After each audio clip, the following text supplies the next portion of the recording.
The motor carriage looks very sad, sitting all alone in the ice. My guess is it started its journey from the plaza, where it backed through the fence.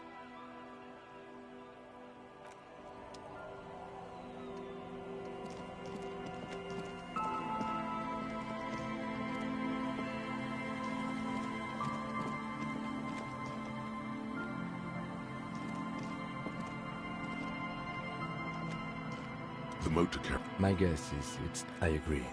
We should definitely investigate. You get a sudden, sinking feeling. Stomach acid comes up as you look at the... Why the doom and gloom? It's just a sunken motor carriage. Some motor carriages are bad.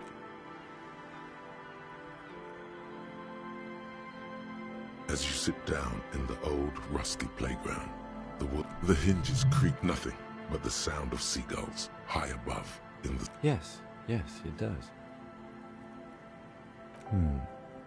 Let me think about it.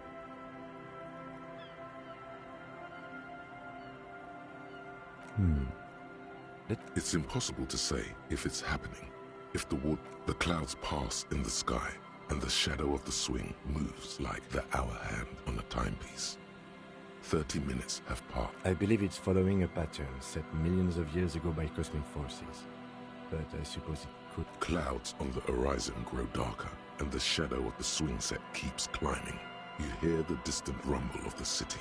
30 minutes pass. God, I hope so.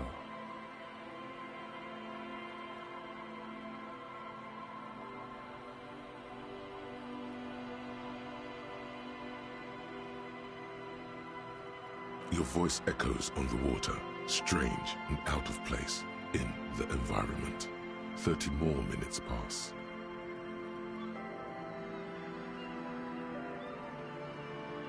Yes, 41. What do you think it stands for?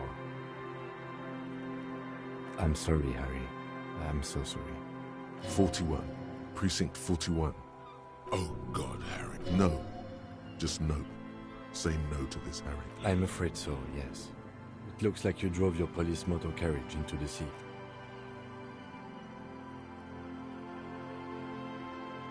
Yes.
The motor carriage looks a very... My guess is it's...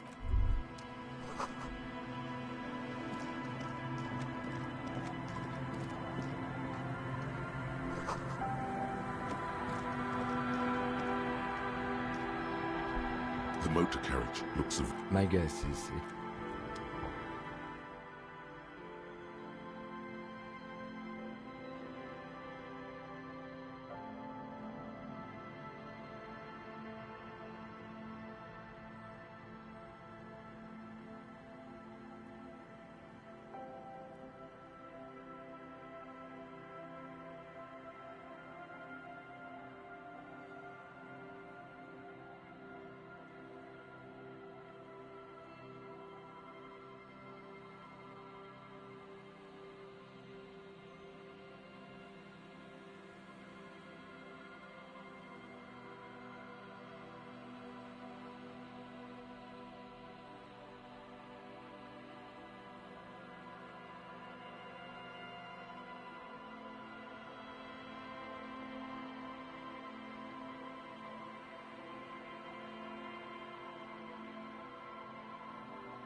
motor carriage looks very sad, sitting all alone in the ice.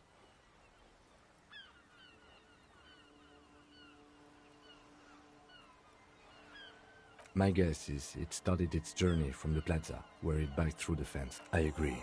You get a sense why the doom and gloom.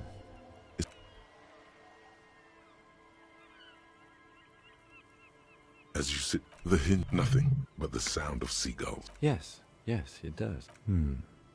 It's impossible. The clouds pass in the sky, and the shadow of the swing moves like the hour hand on a timepiece. 30 minutes have passed. I believe it's following a path. Clouds on the horizon grow darker, and the shadow of the swing set keeps climbing. You hear the distant rumble of the city. 30 minutes. God, I hope so.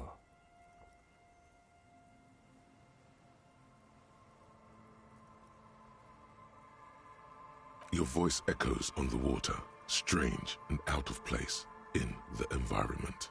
30 more minutes pass. Yes, 41. What do you think it's... I'm sorry, Harry. 41. Oh God, Harry. Oh God, Harry. What did you do? No. Just nope. Say no to this, Harry.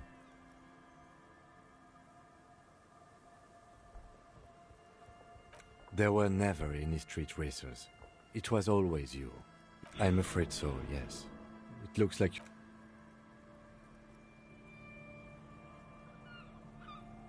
Yes. Let's go take a look.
The motor carriage. My guess is it started it... I agree. You get a... Why the doom and gloom? It's just a sunken motor.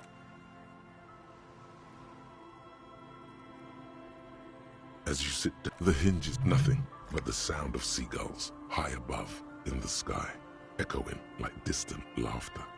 Ice, it's impossible. The clouds pass in the sky, and the shadow of the swing moves like the hour hand on a timepiece.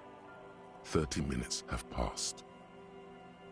I believe it's for... Clouds on the horizon grow darker, and the shadow of the swing set keeps climbing. You hear the distant rumble of the city. 30 minutes pass. The world turns as fast. Your voice echoes on the water, strange and out of place in the environment. 30 more minutes pass. Yes, 41.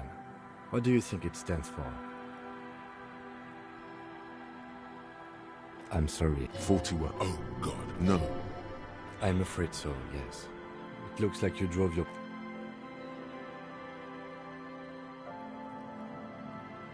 Yes.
A police badge on which you see the photo of a man. You. Some seaweed is stuck to the back. At least something good came out of all this.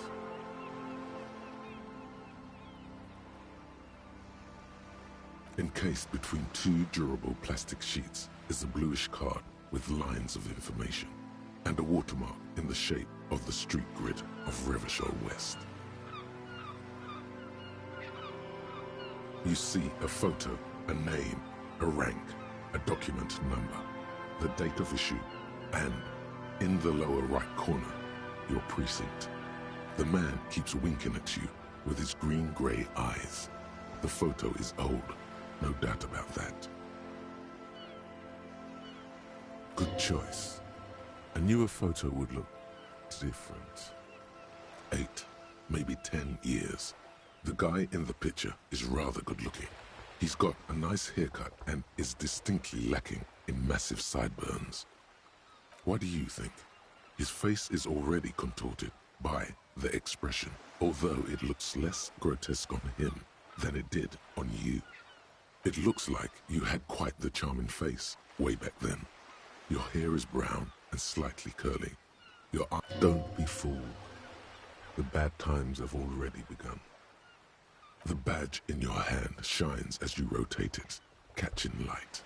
You see lines of information on it, and a shining watermark. Harrier. That's long for Harry. So you are Harry. Evrard was half right. Probably not a lot of people know your full name. Whoever told him you're Harry Dubois didn't.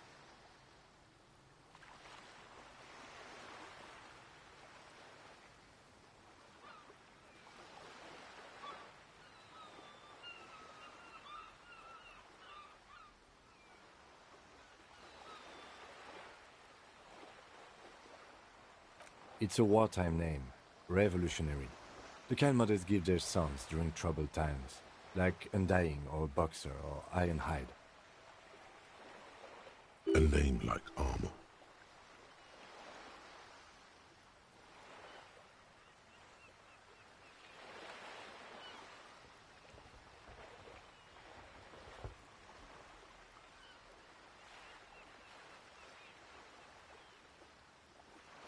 Pleased to make your acquaintance, Harrier Dubois. He's not going to call you Harrier. He'll keep calling you officer when he's angry with you, and detective when he's not. The badge in your hands shines as you rotate it, catching light. You see lines of information. Lieutenant W. Freighter. The lieutenant is a rank above sergeant and below captain. It's the highest rank in the RCM that still does field work. I am a lieutenant. The title of Freighter is added to your rank when you decline a promotion to a higher rank. In your case, Captain. You have declined twice, thus you're double Freighter.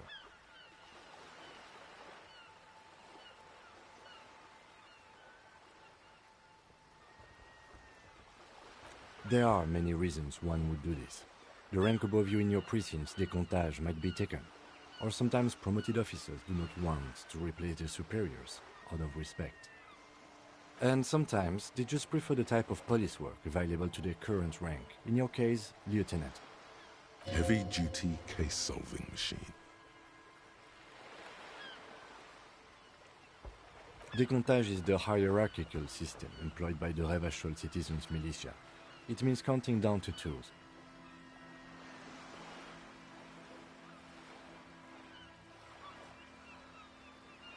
The lowest rank is junior officer, usually teenagers. Then there are the patrol officers, then sergeants, lieutenants, then a captain. That's basically it, except for a few kings. Kings like satellite officers and the additional freighter rank I already explained. The long and short of it is, you're his superior.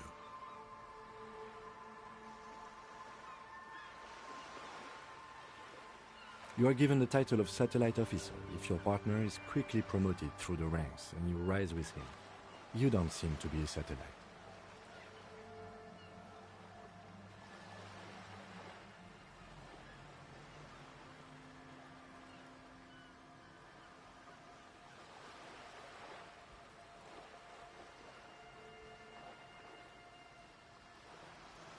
No, I've been putting up with you because despite an unconventional approach, you are doing good police work. It matters more than driving your motor carriage into the sea. And now we've even found your badge. He trusts you, for now. Try not to spoil it.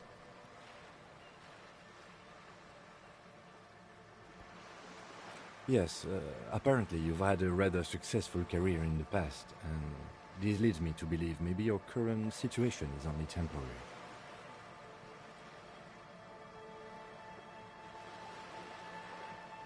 People have been through worse and gotten back on their feet, Lieutenant W. Freighter.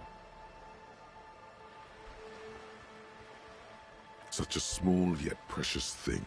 Expensive paper caught between thick plastic, like a fly in amber. It reads. That's just the serial number. Revachol, Jamrock, Precinct 41, with some numbers thrown in there for good measure.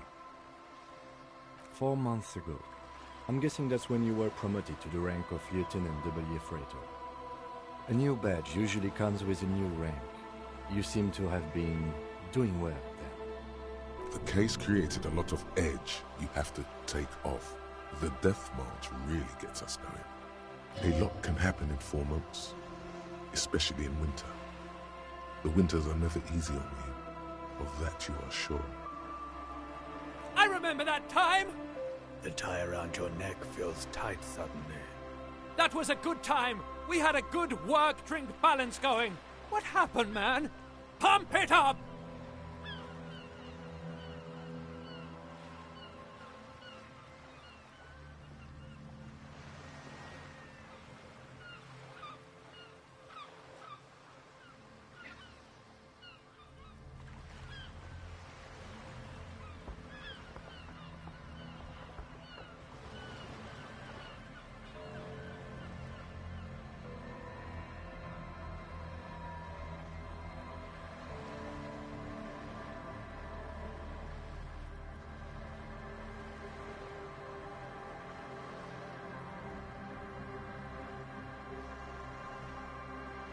Yes, it's the designation of your precinct. 41, like mine says 57. The 57th is mostly industrial harbor, a lot of asphalt. The 40, it's a tough station to work in. You have all of Jamrock to cover. That district should have 3 precincts, but money is what it is. It's no wonder you are like you are, he thinks. But then again... But then again, it's a legendary district, and a hell of a station too. It must be an honor and a curse to work with people like Price, McCoy, Berdiaeva. And you? Is it an honor to work with you? Don't ask him, ask yourself. The badge in your hand shines as you rotate it, catching light. You see lines of information on it, and a shining watermark.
old door, worn by elements, guards the depot. The wind has blown a sand dune in front of it. The door hasn't been opened in a long while. It's military, a service depot of some sort. The washerwoman mentioned a depot at the coast. She said it was for moving ammo and cargo across the bay. This might be it.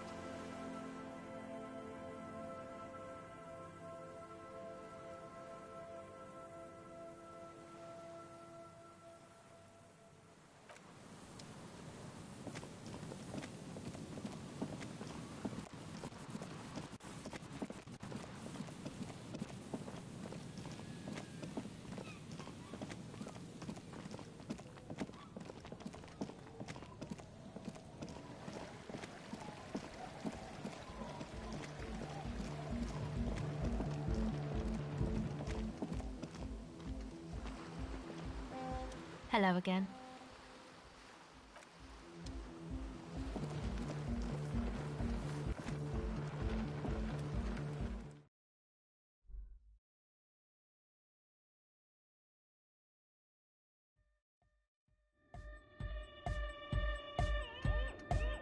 Huh? I see you're here again. Off-sign, man. Did I mention getting us into the church would help? A sticker? You mean the yellow one? Can you describe it to me? Interesting. He wants you to describe it, though he already knows what it looks like.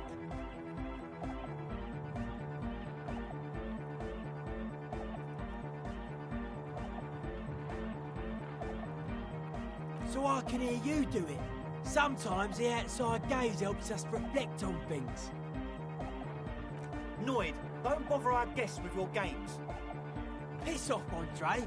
Me and Mr. Cock are trying to discuss art. You shouldn't talk like that.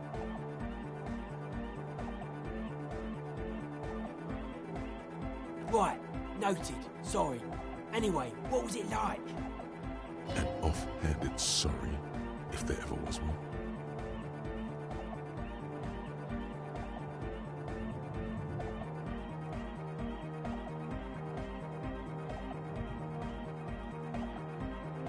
Come on. Okay then. You don't have to describe it. What did you want to know about the sticker?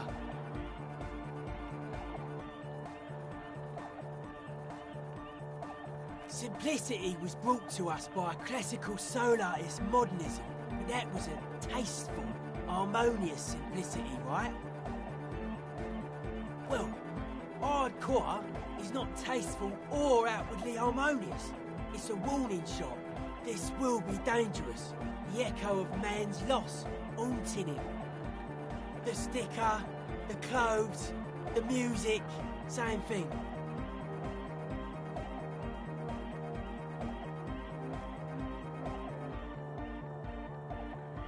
Not alone. Many people are thinking the same thing right now. There's a gathering at the Elysium. The beat is the same for all. The dead guy's smiling. He defeated history. We are living in the age of history, and in the eyes of history, we are always already dead. How can we ever smile then? Because history is a lie, and so are its deaths. The present moment and life are the hardcore. The hardcore expels death. Or maybe he's not dead. Maybe he's just really ecstatic about the beats. Or drugged out of his mind, come to think of it. Or drunk, or in a clinical coma, or glad to be dead. But those versions suck. Well, I guess one could write an entire treatise on the thing. But what for? Nah. Still strongly out of sync. Stage gamma disalignment. You heard me.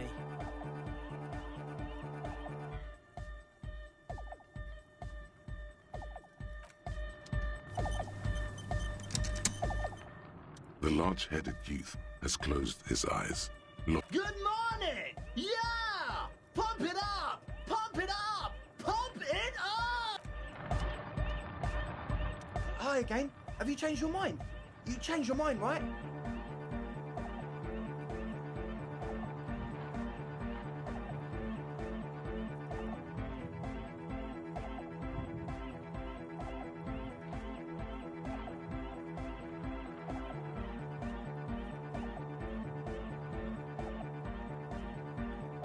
Mm-hmm.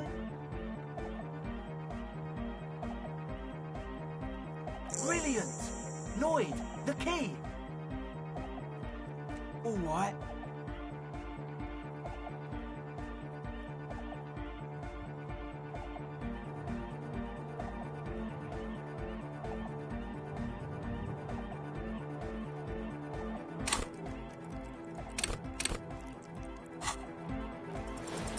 It's as if time has frozen somehow. You think you can sense the key moving in the air. Yeah, this is going to be way cool.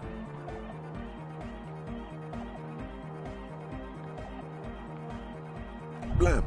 Straight in the eye. Straight in the old eye orb. In the looking ball.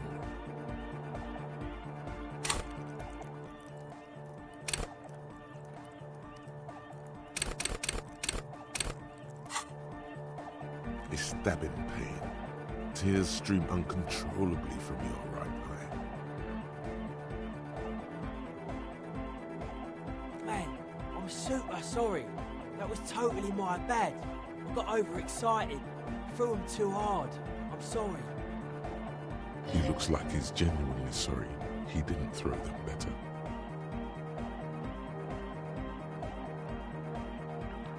I really am sorry, man. Just take this, okay? Wow, looks like there's quite a lot there.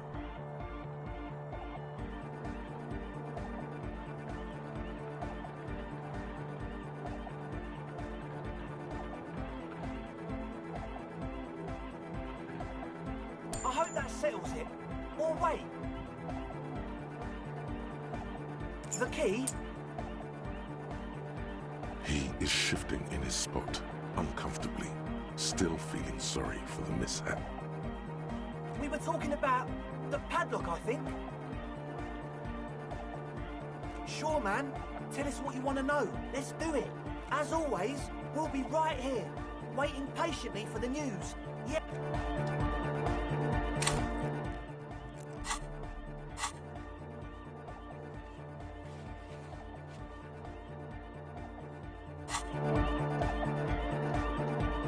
Huh? I see you're here again. Offside, man. Did I mention getting us into the...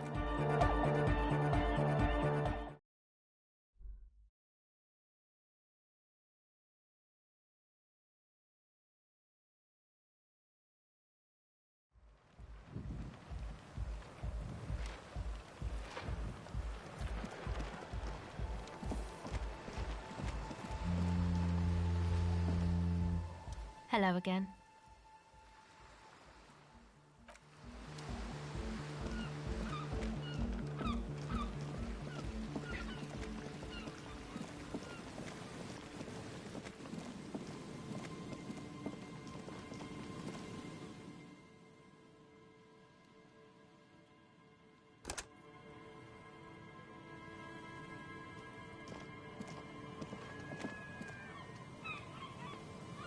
Heavy wooden doors, more than twice your height, stand shut in front. The lock turns easily.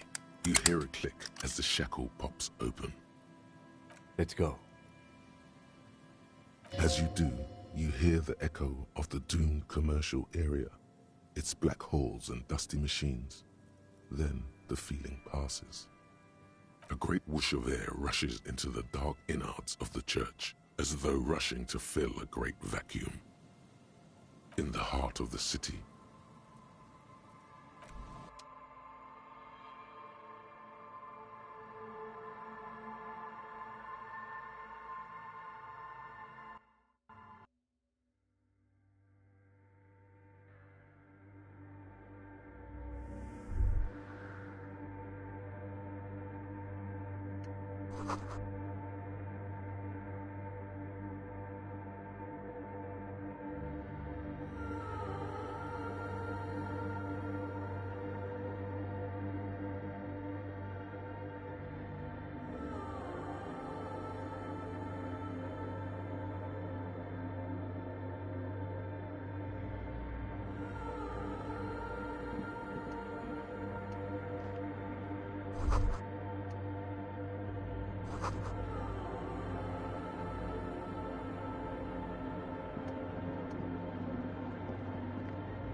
The silence in this part of the church, it's almost palpable. All the shifting matter and shuffling of living things is gone. Nothing seems to exist beyond the church anymore. Maybe if you were to stand in just the right spot, even your footsteps would be completely silent. And then it's gone. Almost all of it, but for the faintest of hums. You can hardly hear your own breathing.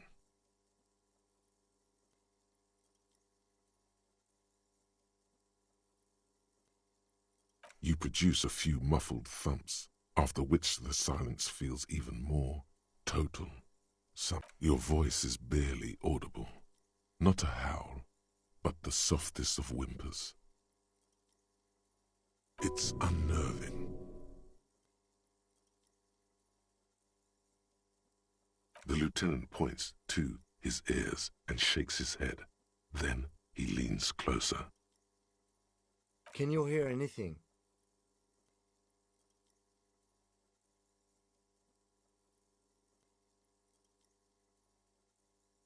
The church just has strange acoustics, some engineering trick. His detached tone conceals how uncomfortable he is. Maybe the church was designed this way to prevent boisterous activity, singing and dancing on its premises.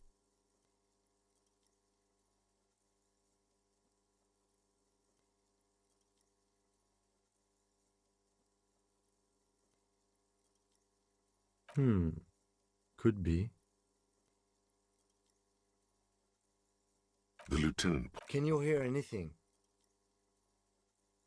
I wonder why the church was built with such strange acoustics.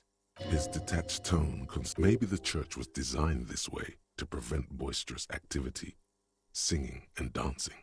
The lieutenant doesn't reply, but you can sense him tense up next to you. The orderly rows of ceiling panels become barely visible, then disappear completely in the darkness of the tower overhead.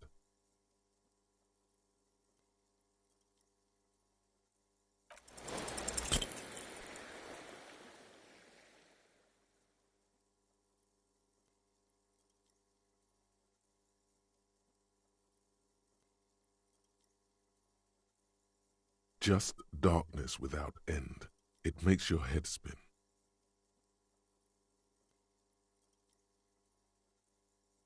Filled with vague shapes of woodwork, the sense of a great height.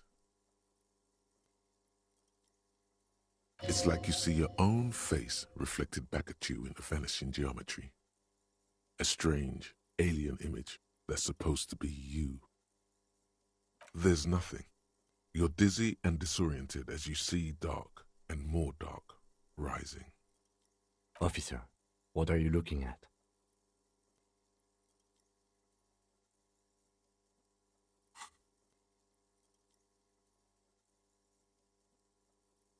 You see something hanging from the rafters, looking straight at you with dark eyes.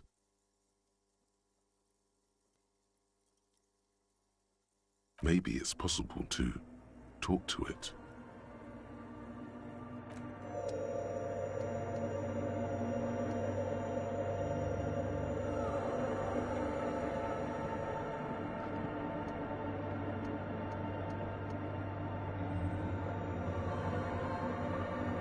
Is that a man?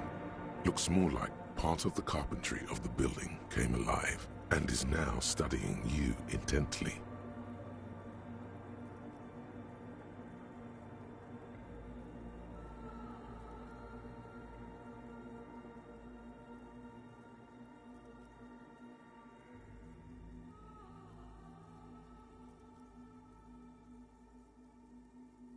The Crab Man.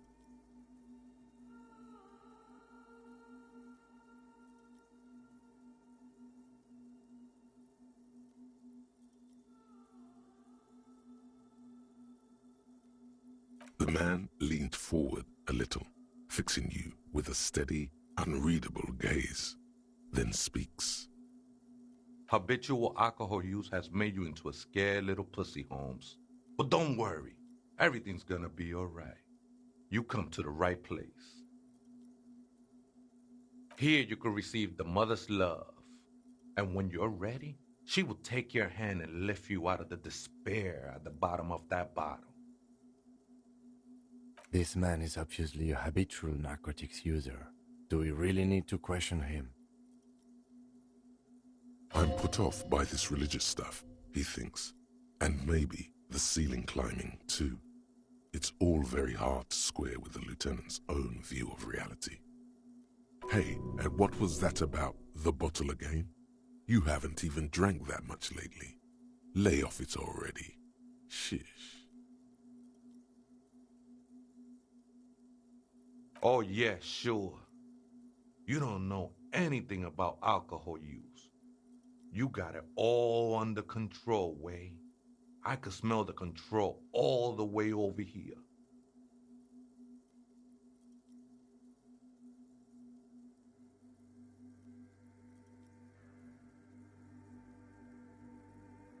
Not all of it. I was like you once. You don't know all the havoc Albino is wrecking on your mind and your spirit. Necesita parar, homie. You know, actually, since we're here, you may want to pay attention to what the ceiling climber is saying. Look at these crazies. What is this shit?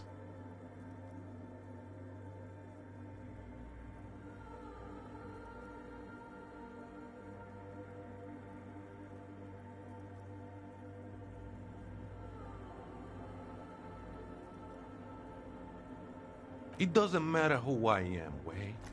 I'm just bringing you the message of the mother's love. She don't want you to hang yourself on your own stubbornness. This is the Church of the Mother of Silence. You are welcome here. This Mother of Silence sounds like a serious player.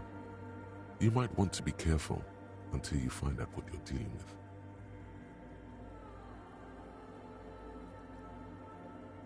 Never known myself to be a crab, but if that's the name you got for me, I won't stop you from using it.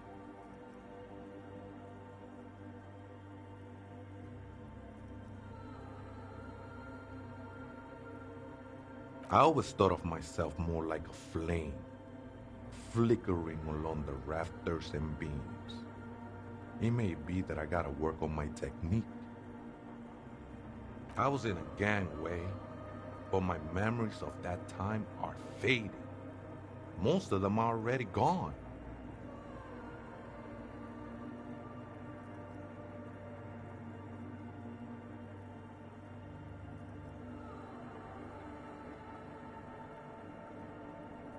That's not really the point, I say.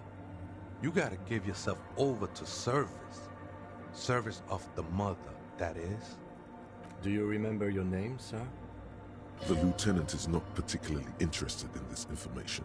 He's just trying to assert some control over the conversation. Tiago's my name, but those syllables don't mean much to me these days. A name isn't just your identity, but also, so to speak, your place amongst your fellows, your place in the world. I ain't got no use for such a place anymore.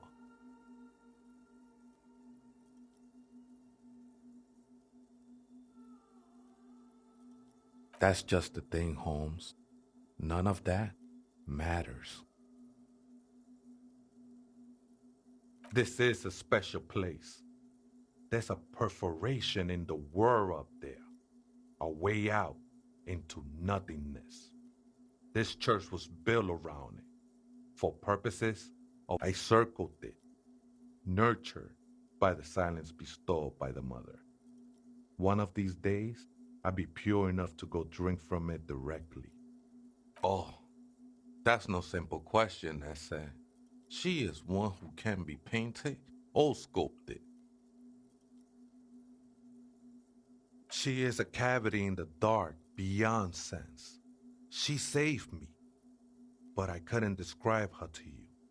No one can, Holmes, and no one ever will. His adoration is beyond sexual. This cavity is something that no human form has. I will be incinerated, but not destroyed.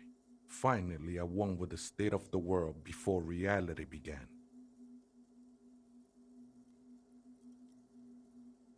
It's not like that at all, man. It's just faith and joyful service.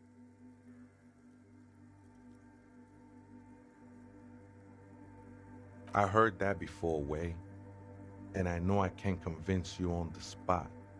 But think, when's the last time you woke up? There are drugs darker than alcohol circling your system.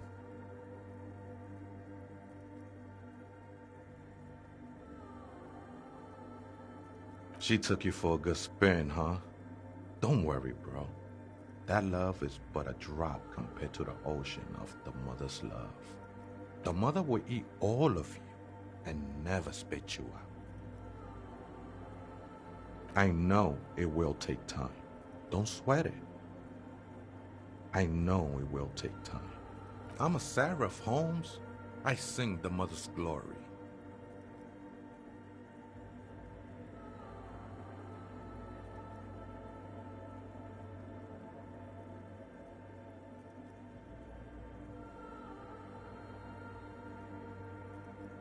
I ain't from no Marietta, if that's what you're thinking. And the song I sing is silent as the mother. He lost his cool there for a moment. Seems you hit some nerve. Hard to say. I think I did some construction work here, back when I still had material worries. Up there, I realized what the true purpose of the church was. Been spending a lot of time here ever since. The past is nothing to me now, Way. It didn't belong to me. The sinewy figure lingers on the wooden beams, blending into the shadows. Police raid a while back. Did you witness it? Not really, or at least I don't remember much of it anymore. The mother's love has done its job. That's what's so great about the mother. They're the ones in the tent outside, right? I see them. Guessing they're the ones who call me a crab. Probably scared of me.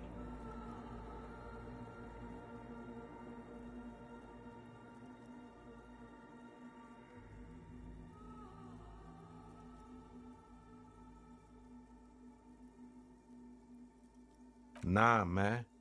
They look pretty funny. And I don't harm no one anymore. Anyway. Though he used to, a long time ago.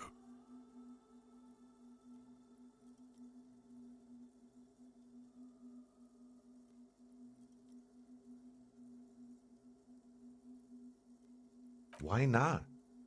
They wouldn't bother me none. I'm usually way up there, imbibing. Ain't no music on earth that can reach where I go. Might even be nice to have some company. He said that in spite of himself. He's more attached to the human than he'd like to think.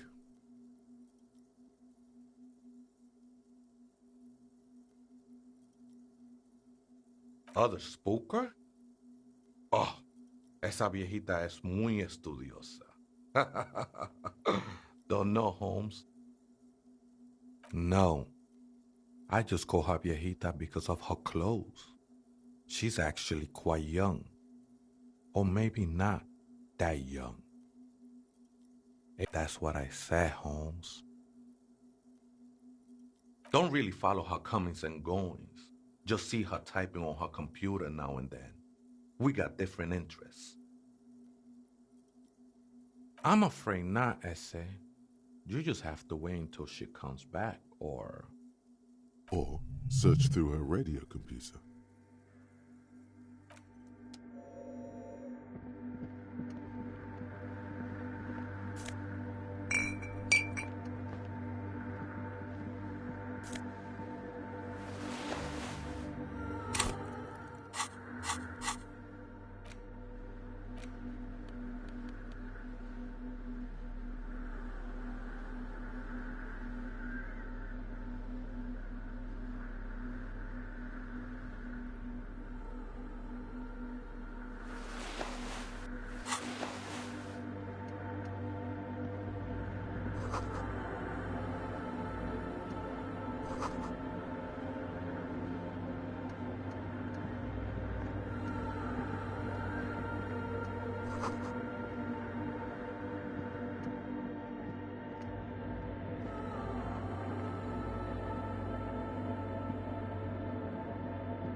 A machine stands in the corner, watched over by the figures on the stained glass window. It's turned on and quivering with soft electricity. Another radio computer. And this time it's already turned on. These machines sometimes harbor traps, he thinks. Alarm systems and the like. We should leave. I doubt this place bears any connection to the case.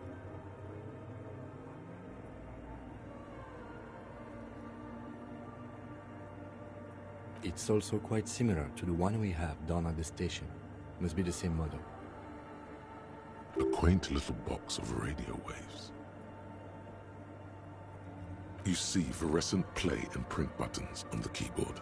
A hatch connected to the central compartment is wide open. The lieutenant says nothing. You see the machine's glowing frame reflected back from his diamond-shaped glasses. You're free to proceed. Behind the hatch sits a cube-like crisscross of filaments, smoldering in the dark like fireflies. Silver tape on the side says, in black marker, log, February to March. Another filament memory. Press play to talk with the repeater. The speaker comes to life. Static seeps through the machine's planar magnetic driver. An old lady greets you. Her voice sounds 100 years old. Good evening. Votre accident on Saint-Brune. This is the East Insulindian Repeater Station 1. Please repeat. Is this the personal log? It's the same old woman you spoke with through the radio computer in the doomed commercial area.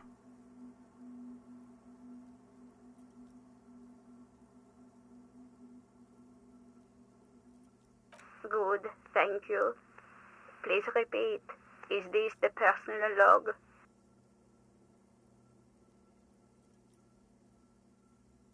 Good. Please repeat the password. Let's look around. There's no use trying to guess the answer. Maybe he knows something.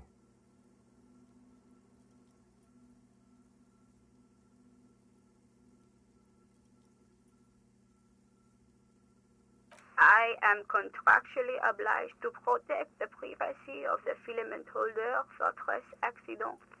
Without filing a warrant with Lintel, I cannot give you access to this filament. I'm afraid we are not doing that, unless we want to wait for a month. Now, can you please repeat the password? Received. I will register this login attempt. Votre accident, is there anything else I can do for you today? I have 2 machines registered to this company name in Martinez. One on Saint-Brune, the other on Rue de Saint-Ghislaine. Saint-Brune, that's the church. And Rue de Saint-Ghislaine? That's the doomed commercial area.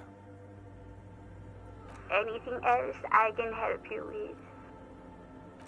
Sleep well, Fortress Accident. The machine's keyboard is still illuminated, revealing fluorescent play and print buttons.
Oh, hey, wait. There's coffee in the back. Oh, wait. I meant the mother's love. Too many times, essay, you need it for something.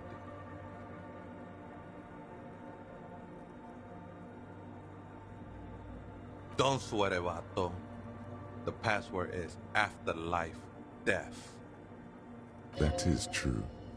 But what comes after death? What you think of that? Makes me almost pity La Nilita Pequeña. When I think we're done here, essay. That was an interesting conversation. However, I'm still not sure how it's relevant to our investigation.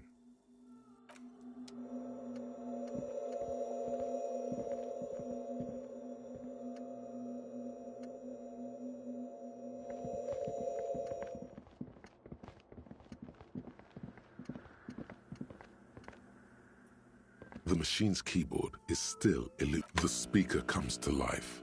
Static. Good evening, Fortress Accident on Saint-Brune. This good. Please repeat the password. Good. I have unlocked the filament. After ending the call, please press print to access the filament. Fortress Accident, is there anything else I can do for you today? Sleep well, Fortress. The machine's keyboard is still illuminated. The printer prints out a long text document with dated paragraphs. It looks a bit like someone's journal. The first entry, made on the 4th of February, 51, by an unknown author, is short and concise. Arrived at the church. The door was boarded up, so I used the crowbar to get inside. Looks like the place has been deserted. Nothing out of the ordinary, but I'll ask around. Need to figure out how to get the electricity in. The lieutenant leans closer, scouring the printout over your shoulder. Just as you finish reading, he looks up, muttering. 4th of February. That's over a month ago. Whoever set up those machines has been here for quite a while. Our case? No, I don't think so. It must be some local eccentric. 6th of February, 51. Had a little chat with the local fishermen. Said I shouldn't go near that place, that the church was spooky and ridden with narcotics. It's a little spooky, all right. Still haven't figured out the electricity. See? Even one of the spookers themselves says it's unnerving. What was that about narcotics? This could prove to be interesting. I doubt that we can find any. It's just idle fishermen's gossip to scare away the kids. Nothing spooky about this place either. It's just abandoned and cold, and in an awful part of town. 7th of February, 51. Finally got the electricity in. Next on the agenda, a new antenna. I'm thinking ESCA series, something advanced. Why would anyone need any of this equipment here? 8th of February, 51. Bought the antenna, had some problems setting it up. Called Simon for help. Heard the others are back to making art. Drinking somewhere out of town. Sulislav started a rock band again. Lexi has been seen asking money from strangers. Artists, yet again. Harassing citizens, stealing badges, occupying public spaces with installations, like the one here. But at least the artists have their act together. They're qualified labor. They can get work anywhere. Graphic design, ads. The programmers are doing fine too. I mean, they're programmers. The writers, though, they're fucked. I just have to find out what caused that data loss and be done with it. Still don't understand how it managed to wipe out the backup, when the backup wasn't even connected to the front. I know. Everyone thinks it's impossible. They say I must be lying. I'm here to set it right. Seems like something to do with radio computers. Unfortunately, I don't know enough about them to understand what the author is saying.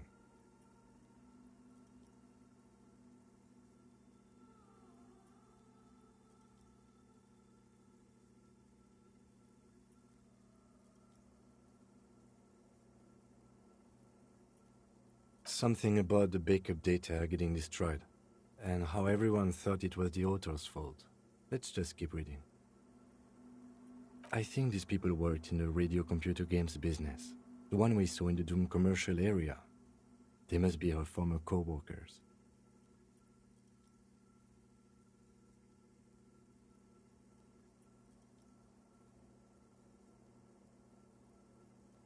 "12th of February, 51. Brought some food from the grocery store. Apparently, there's a strike going on in the harbor. Definitely not happy to see the Martinez people again. Everything's now set up in the church. Going to start working tomorrow, 8 a.m. The strike. We are nearing the date of the murder. Keep reading. I'm interested now. I want to know what's that radio anomaly that sent this person here in the first place. 25th of February, 51. I've been sending data up to Lintel for a while now, trying to recreate the data loss, but nothing.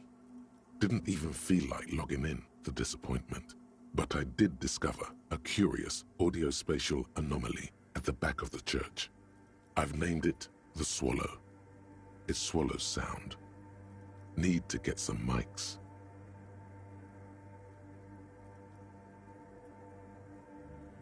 Is she talking about?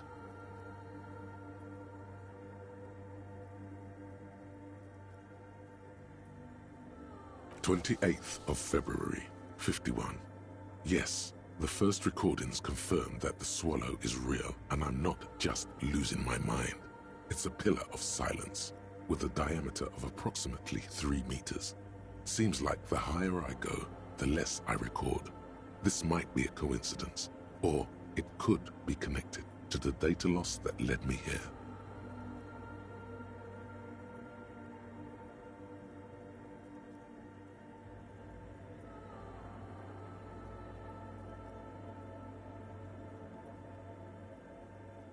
The pillar of silence.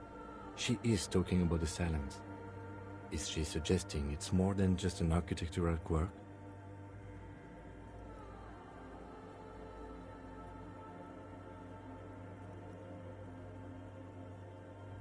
The lieutenant doesn't answer. He follows your gaze, studying the basins. The water shines in them. No ripples. March 51.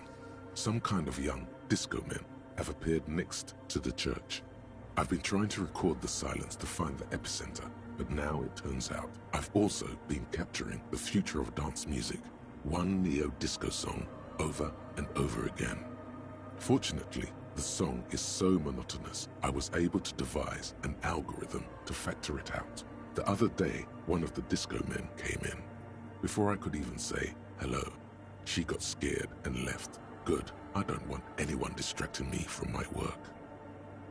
The girl on the ice? Sounds like her, yes. March 51. I got a call from the repeater station. Someone has tried to access the radio computer in our old office in Martinez. Can't do anything about it. The storekeeper still doesn't want to let me inside the building. Thinks I'm part of some kind of curse. How Martinez of her. I knew it wasn't a good idea to meddle with that machine.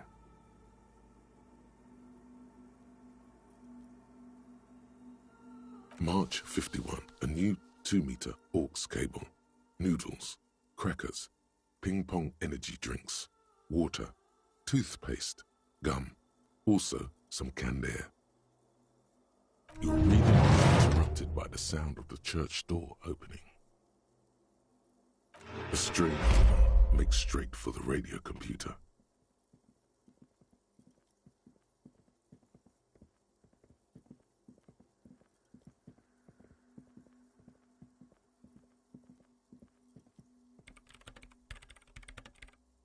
Breaking into my radio computer, I see. I do apologize for the intrusion, madame. We are with the RCM, you see.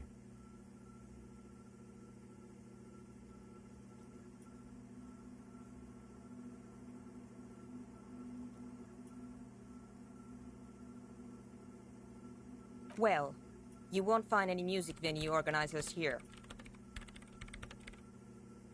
It's just me and my computer, and it has been this way for weeks. Now please give me some room. I need 2 seconds to see that you haven't destroyed anything. We should talk to her after she has rebooted the machine.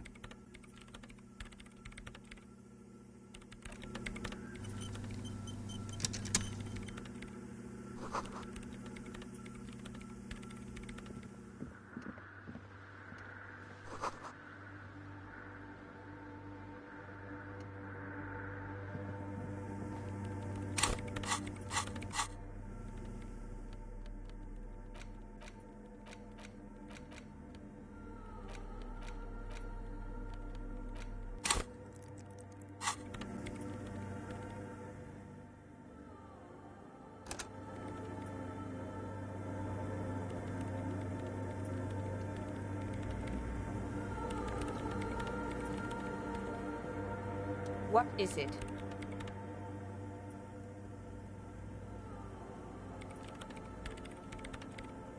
No, you just printed out my personal log and wasted some paper.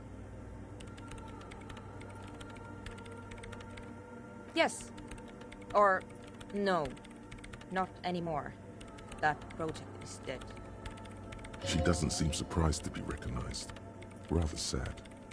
Something passes over her face before she straightens her back. I am Soona Luukkanen-Kilde, the former lead programmer of Fortress Accident and RSA radios. I have over 16 years of programming experience, and I'm proficient in both Vox and Orbis languages. If you're not here to hire me, I don't really know how I can help you. No? Yes.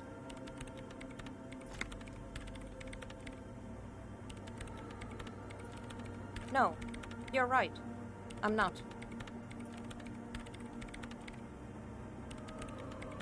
I brought them here. These are my machines. Please don't touch anything.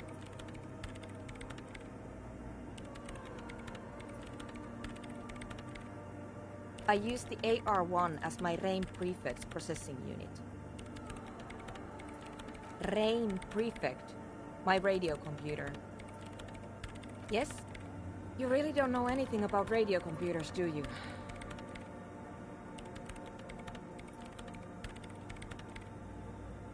All right. Well, all radio computers perform operations up on air. So in order to gain more processing power, you need to invest in a good antenna.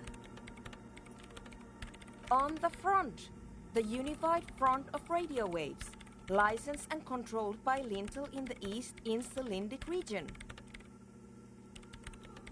It's all around us. That's what on air means. like love. I guess it is. So far I've been quite satisfied with it. Martinez is an unstable region with bad coverage, and the operation has been surprisingly stable. But it's not the cheapest one on the market, so I wouldn't recommend it for your regular red tape operations. Fraser 1000 is a foolproof line for civilians. Anyway, you should do some research before you decide to buy anything. Ask around, compare the prices. There are many milieus dedicated to that sort of thing. She liked telling me this. It calmed her nerves. They are connected to my RAIN prefect. Whatever you do, just please don't move them, okay? Thanks. I'm working. The machine seems almost alien with its pulsing core. The light casting her face in a strange shadow. Could you just shh for a moment? Or get to the point. I really need to focus on something. It's not just rudeness. It really is hard to concentrate on whatever she needs to do, and you're not helping. Great.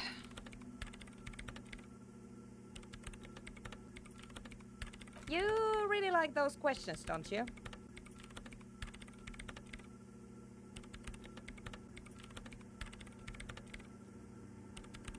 I'm conducting scientific research here. You can't throw me out.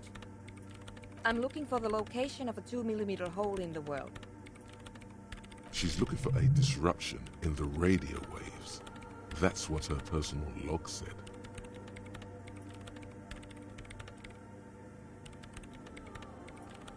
The lieutenant raises his brows, but doesn't say anything.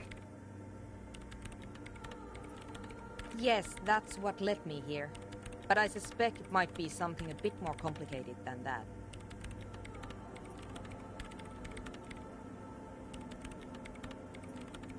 Exactly. What does it mean? Up to now, it has been impossible to say what it is because it's impossible to measure nothing. What do you think it is? What qualities does nothing have? How do you measure something that does not exist? That's a little above your pay grade at the moment.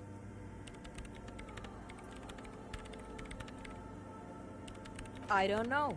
Are we? That's what I'm trying to figure out here. But how do I figure it out?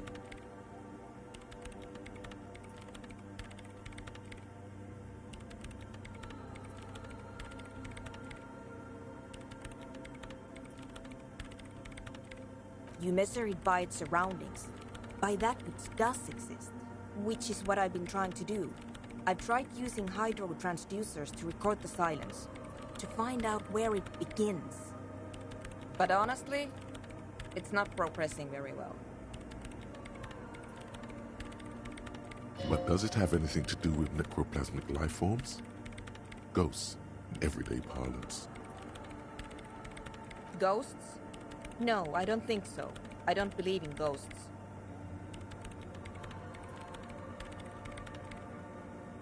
I don't believe in them either.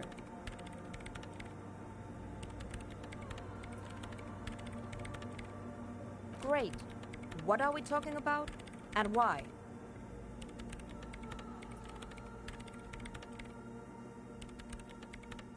Somewhere underneath those roof beams, I assume.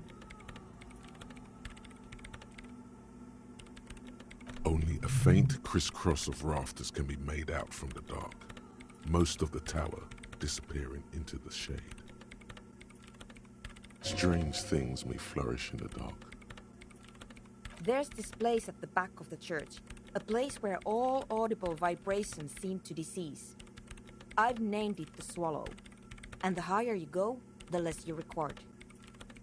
The Pillar of Silence? Are you sure it's not just an architectural quirk? Maybe, but it's oddly close to the physical coordinates of the data loss that led me to this place. I know. No, I don't. She sounds mildly annoyed by this line of questioning. Her hands typing hundreds of commands into the machine.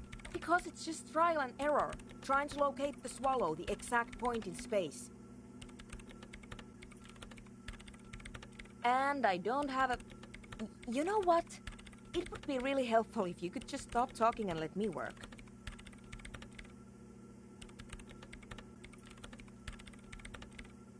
Great. Thanks. The swallow, you mean? What about it? Great. Thanks. What? I hate it. I bet she hasn't even heard it. Yeah. Like all the time. My tent neighbors don't really ease up with their partying, do they? Maybe I'd have to be on drugs to get it, but to a sober mind it just sounds like uninspired rug whipping. No idea what it has to do with either dancing or music. This is about those speed freaks in the tent, isn't it? I've got some news for you. It's not a nightclub they want to build here. Take a guess, why don't you?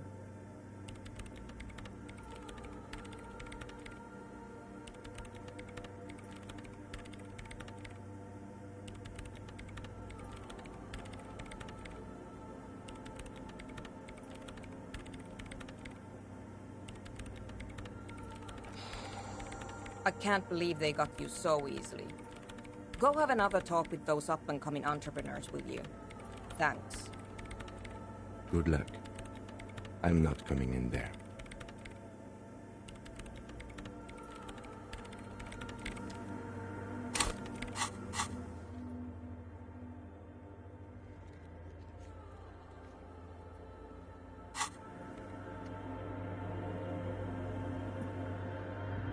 In white, silver, and apricot faience, the young mother of humanism stands above you.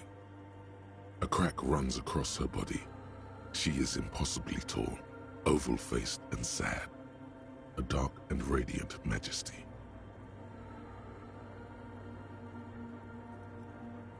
Cradled in her arms are a pair of glowing lungs, clearly visible from underneath her flowing dress. You should kneel.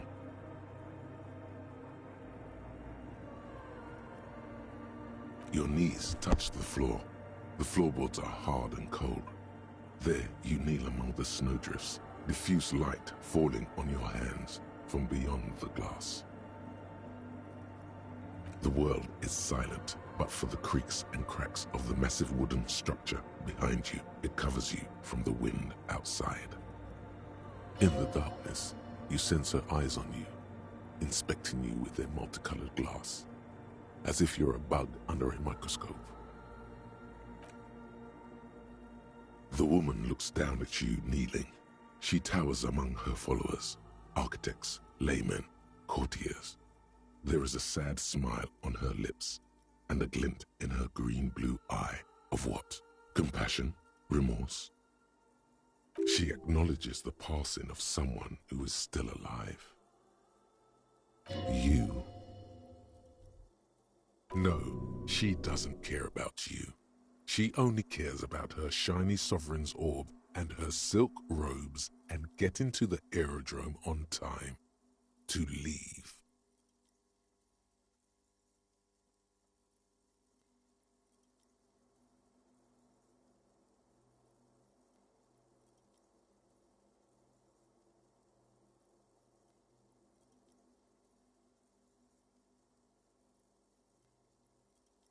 As that terrible word passes through your mind, the lieutenant draws an X-shaped cross from shoulder to shoulder.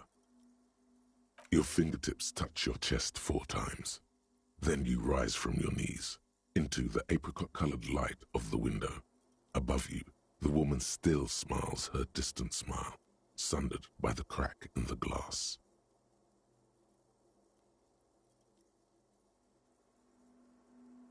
It's Dolores Day. The old woman was right. This is the DeLorean Church of Humanity in Martinez, or the Small Pinewood Church in some records.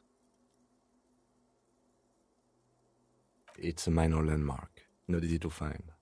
Most maps misplace it. It was built not long after Revachol's founding, 300 or so years ago, by first-generation settlers.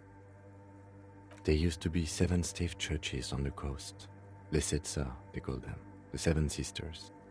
Only one remains. The rest were burnt in the revolution or used for building materials. We should be respectful here, although the building appears to be deserted. I do not believe we'll find anything connected to the lynching here. Something else, perhaps? Respectful? Is the lieutenant a follower of DeLoreanism? A pang of guilt. The lieutenant is leaving something out. I have a theory, yes. There was a police raid a while back. I heard the place was shot to pieces. The old woman in the village was being tactful with us when she didn't mention it. She has more respect for the RCM than many around here. Well, your station was involved, I hear, although I can't be sure. 3 precincts were involved in the raid, and people say Precinct 41 was one of them.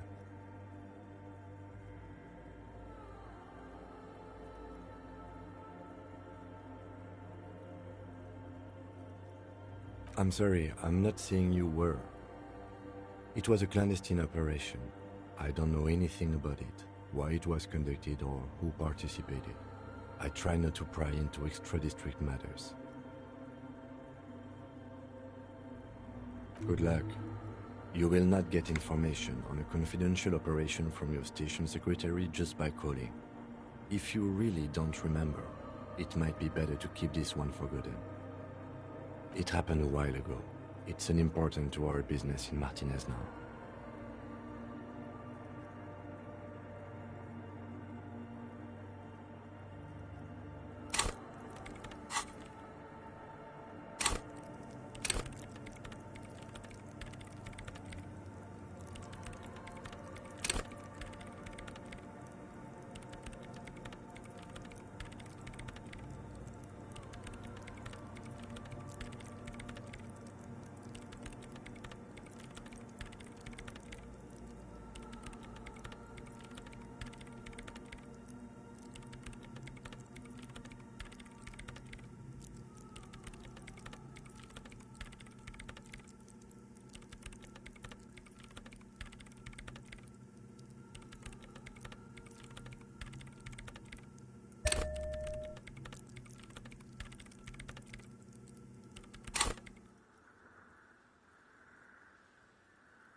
It's a mystery sprinkled with self-pity and regret.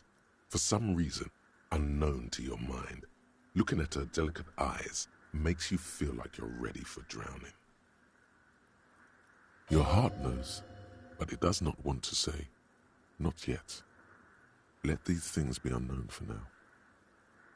All you know is, this is the young mother of humanity, and that you should go. Do something else. Escape her sad, worry-worn look.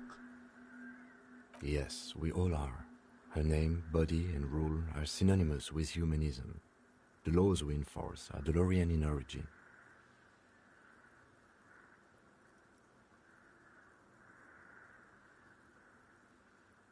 It's not spiritual, it's constitutional.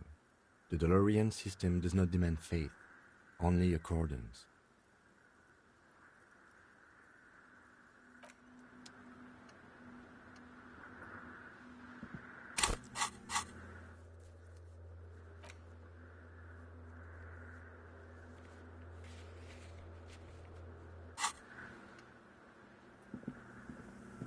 Yes, what is it?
Hello again.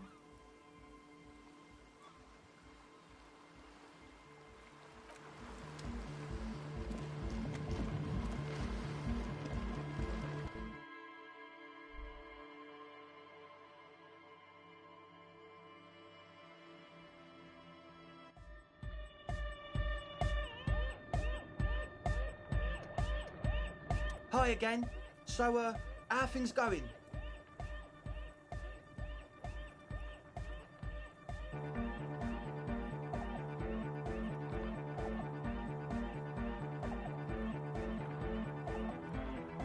And? What happened? Oh, man! Who is he? What did you think?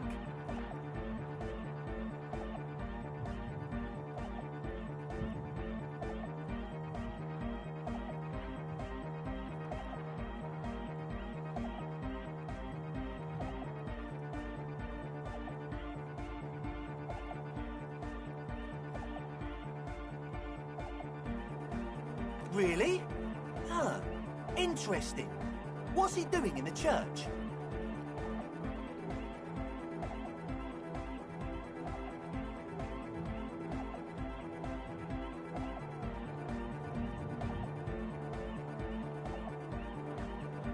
No matter. Is he gonna be a problem? Yeah, Noid is right. Let's get back to the point. What are we gonna do about him?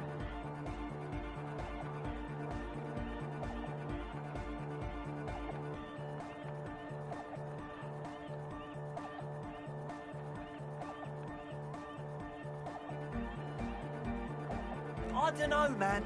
Doesn't it feel like a major hindrance to you? A spooky guy climbing around when all the guests are trying to have nice, friendly hyper time?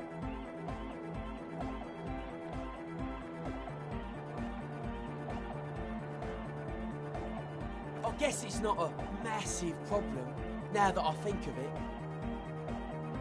Everyone is welcome to dance till the morning light! Yeah! Maybe. I guess we'll figure something out. Okay, but what about the other spooker? The one in Grandma's clothes? Did you see her? A programmer? That's odd. What was she like? Did you ask her about the nightclub? Come on, man. Who will you trust? The spooky programmer or us? We just want to make the world a better place. Feel the love! Get down and feel it!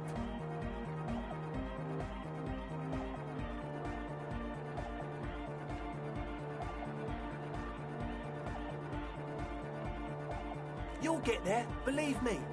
When we've got our gear set up, things will be flowing and pumping. Anyway, now that it's settled, how did she seem? I mean, disposition-wise, about the dance club idea. Ja oder nein? Rocking it or dropping it? What a pity! That's my favourite thing in the world! And she doesn't like it at all! A shame. What can we do now? Do you see a way out of this jam? And into a laser-lit future of dance and unity? Unity! Dance! And you can't just evict her?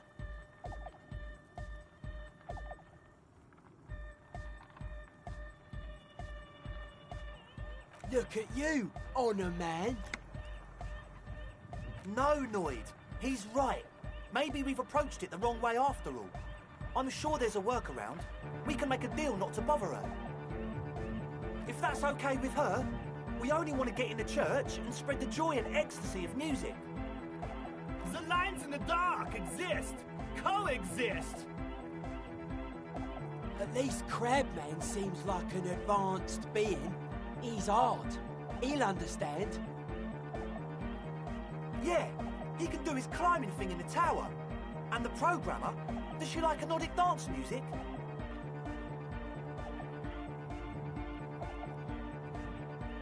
Egghead cannot believe what you just said.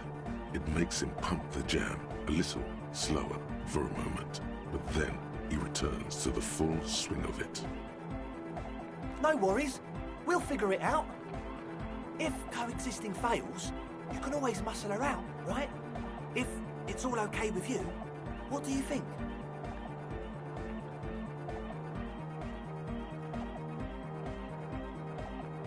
Excellent!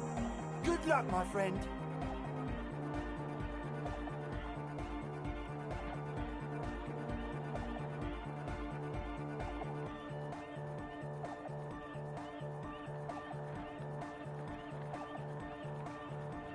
Goodbye, officer.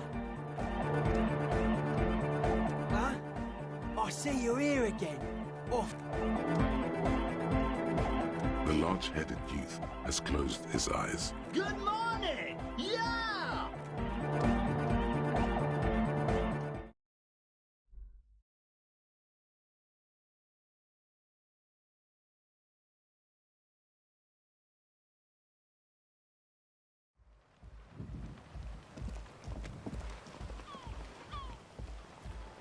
Hello again.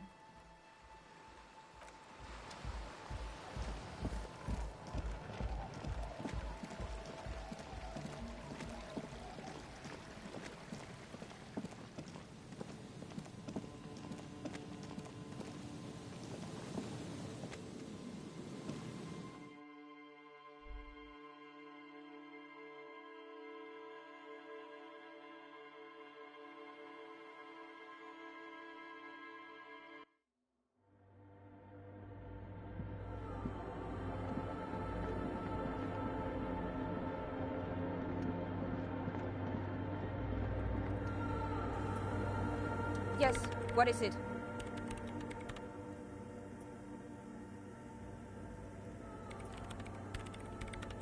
I don't want to make anything work.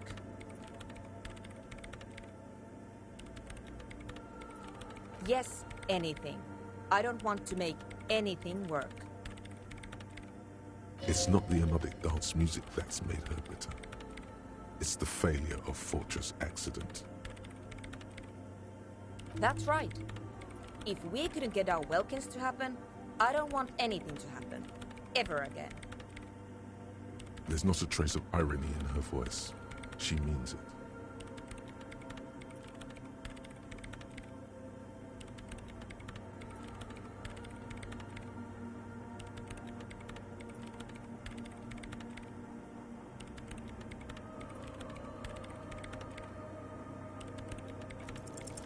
Easy.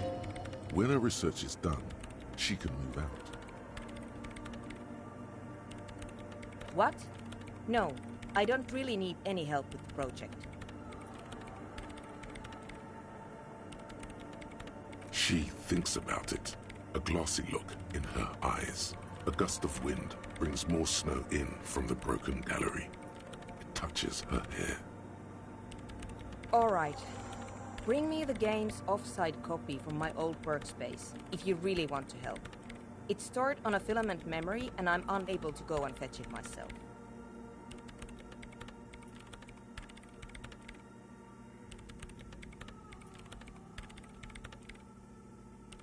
It's a backup of my former employer's project, the radio game we were working on.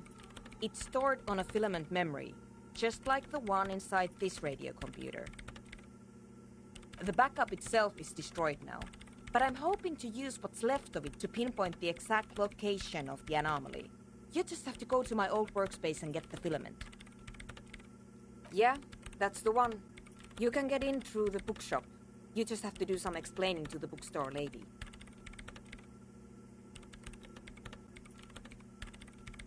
Good. Then you might know the giant ice bear fridge in the building's cellar. The filament is inside the fridge. Just go and get it.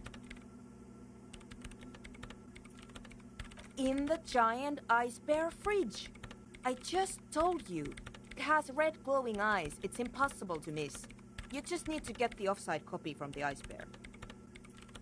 But you've been to the fridge and it wasn't there. There was a note saying...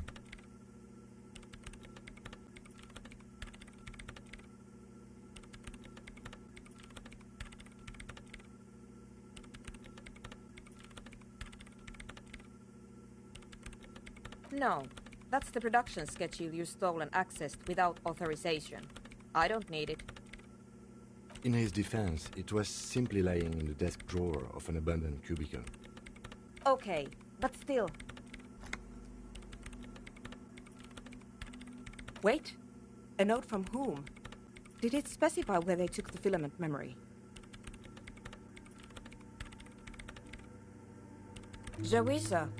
Of course. Our project lead, Suliswov Jawiza. God, he was always so hell-bent on keeping the copy somewhere safe. And feature creep, and the Valley of the Heads. Like it would have made a difference. The offside copy was perfectly safe when the data loss happened. That data loss was anomalous. And the heads... I won't even get into the heads. Millions of them. Go find that copy from that ice cream maker, will you? Thanks. Valley of 1,000 Heads. You like the sound of that. This is getting ridiculous. Can't you just defrost it? Or, I don't know. I don't know about the ice cream maker. Just figure something out. There's a solution, but she doesn't want to hand it over to you yet. It's a thing. Something she... The bookstore lady hates me. Says I'm part of the curse. Whatever that means.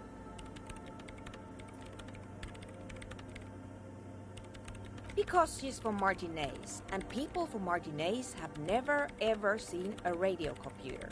She thinks it emits elemental evil.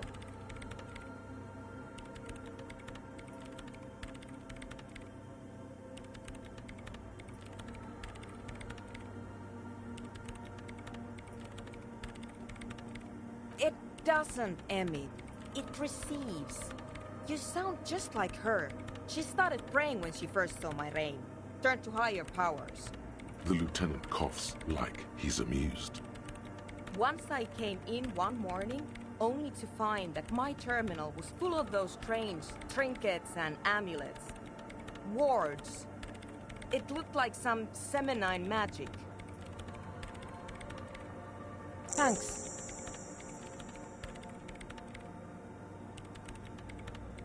And here's my Qualsund multitool. You might need it to hack loose some ice. It opens everything. If you get me the offside copy, then you can keep the Qualsund. It hurts a bit for her to say this. She's not too happy to be parting with the Kvalsund. Yes? Thanks.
Wow, a very large red t-shirt with an impressive print stands out from the other garb. Oh yeah, the print depicts a muscled man striding toward you, a giant sword in each hand, encircled by burning embers. Behind him is a cluster of cabins engulfed in flames. Beneath him are the words, Hjelmdal burning. Smells like worn cotton and a little old sweat there. Worn cotton with a side of flea market or trash bin. Sniffing is okay, but please don't try anything on. Can't have you leaving your photon. You're not imagining it. Photon emissions? What is he talking about? Hell yeah, man. I don't usually carry printed tees, but this one was just pure exemplar. A fan? No, I wouldn't go that far. But I do think the Hjelmdalaman saga, most people don't think that the man from Hjelmdal really existed. But they're wrong. I mean, even if the man from Hjelmdal didn't exist before the adventure novels. Okay. You sound skeptical. It's not that complicated. All this besides, I've been to Kotla, though not quite as far north as the Hjelmdal. His theory isn't exactly incoherent, but its logic does suggest some unusual, very unique energies indeed. 2 real. That's dirt cheap. But why?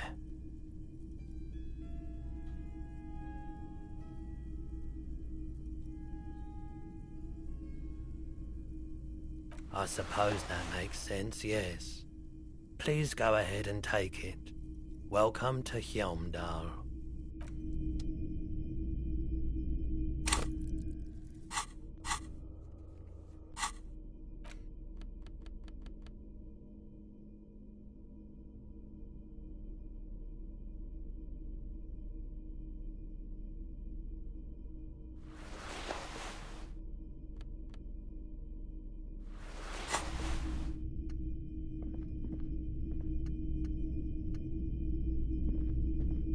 Hello, hello. Let me know if I can help you with it. Sure, let me have a look. Anything else you're thinking of selling?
A very large red t-shirt with an... Oh yeah, the print smells worn.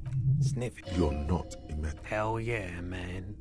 A fan. Most people don't think. I mean... Okay. You sound besides. His theory, very... Too... That's dirt cheap. But... why? I suppose...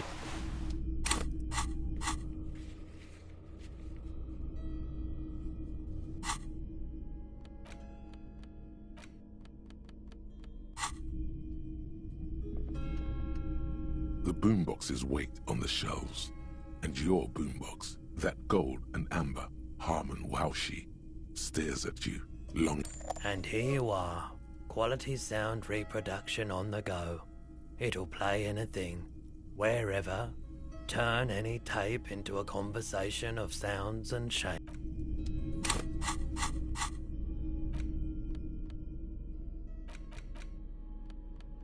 The porter reel is just what you needed. The reel's attached to the apparatus with a satisfying click.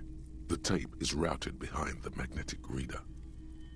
You press the large button marked Commencer, and the tape starts spinning. There's a small delay before the song starts playing.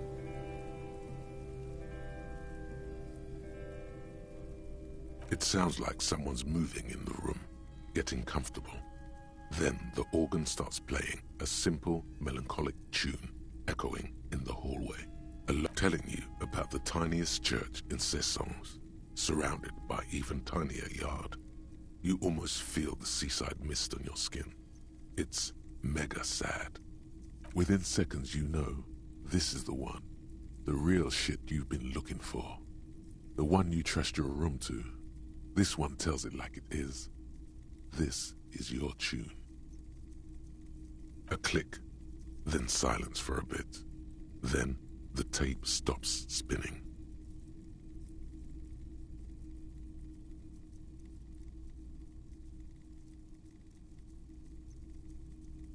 Of course you could sing this. You could take sad to a whole new level with this. And you already know the lyrics since you've listened. And the B-side of the tape contains the instrumental version. It's like the world itself is telling you to do it. Oh, Gart, you have to convince Gart to let you sing karaoke in the whirling. After you've won him over, you can... The lieutenant watches you pack up the boombox. He doesn't say anything.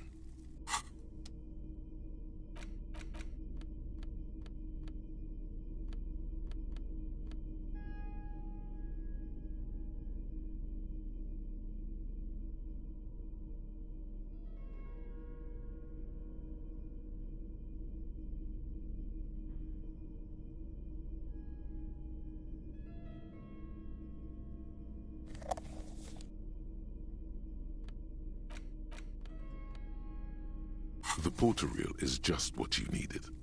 The reel's attached. You press the large button. It sounds like someone's moving in the room, telling you within seconds a click. Of course you... And the guards... The...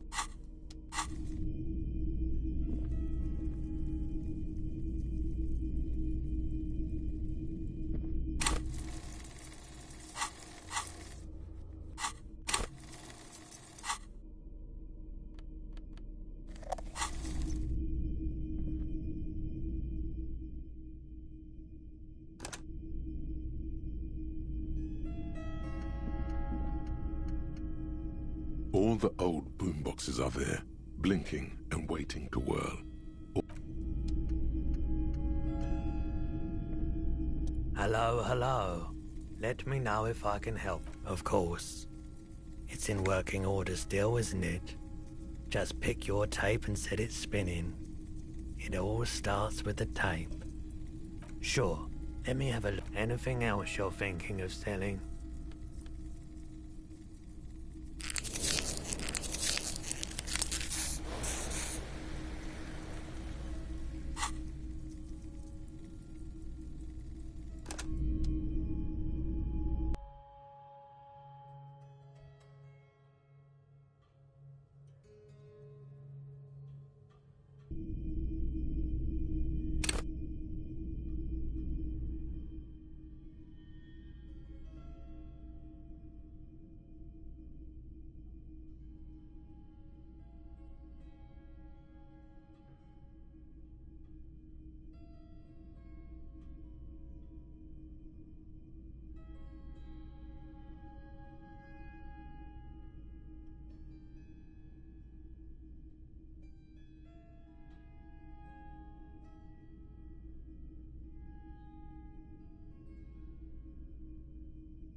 hawthorn tree on Rue de Saint-Gilles Lane.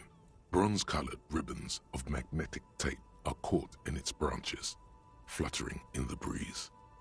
Just like promised, you've stood here for what seems like eons, guzzling the sickly fumes of lorries and carriages.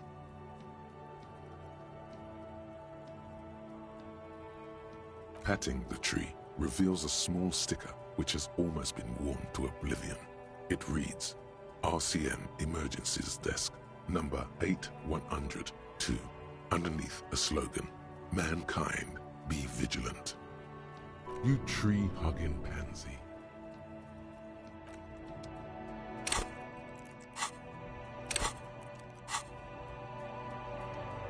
The gnarled hawthorn tree on Rue de Saint-Gilles Lane.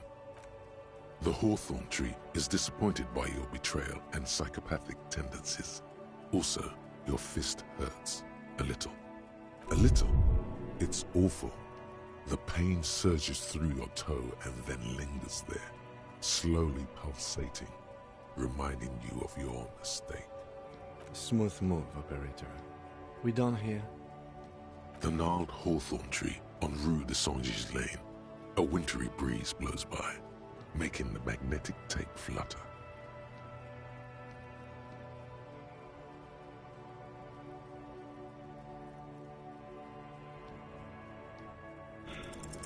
Like an immaculate labyrinth, the magnetic tape twists and turns around the branches. You just can't get it loose. All you've done is make your fingers bleed from the thorns.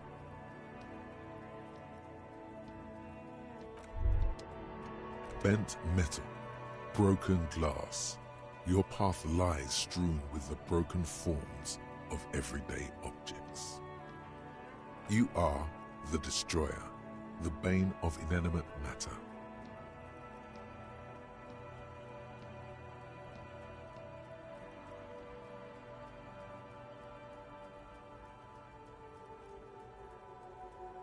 Kudos.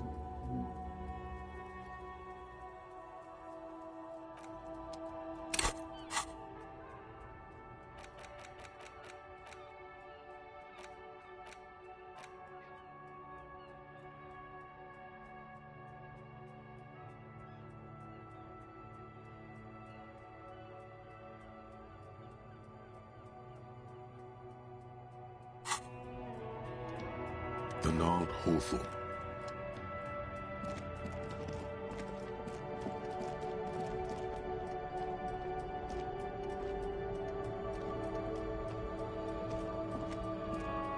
Everything's still cool here, officer.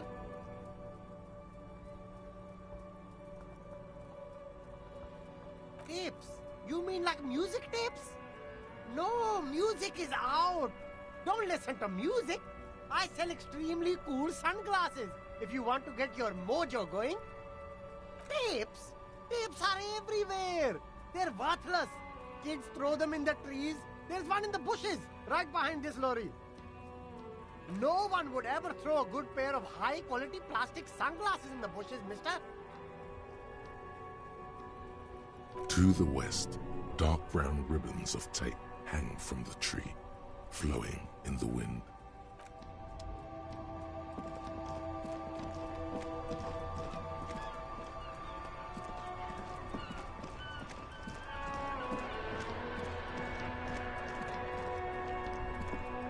Oh, look. It's the cop who turned me into a bad...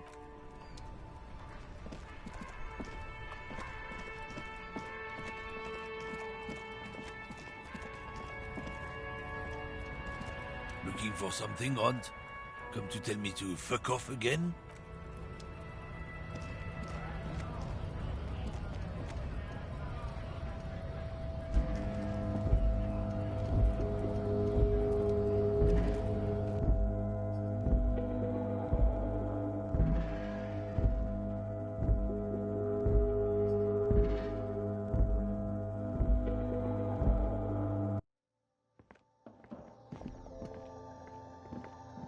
The tear machine stands in the corner. Your bottles clunk into the machine. And do you know what you should do with that money, kiddo?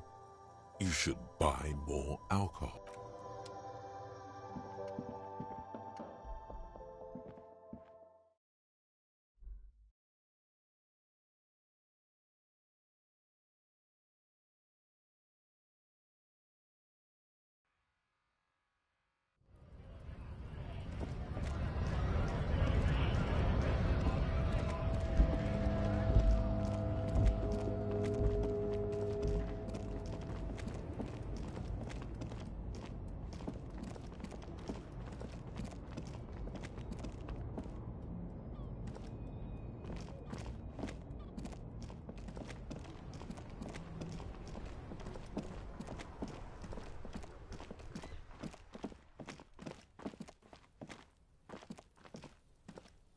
You see a set of tire tracks in the brown slush that covers the plaza mosaic.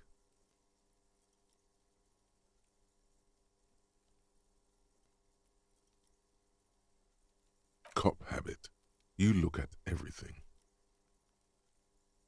Hard to say.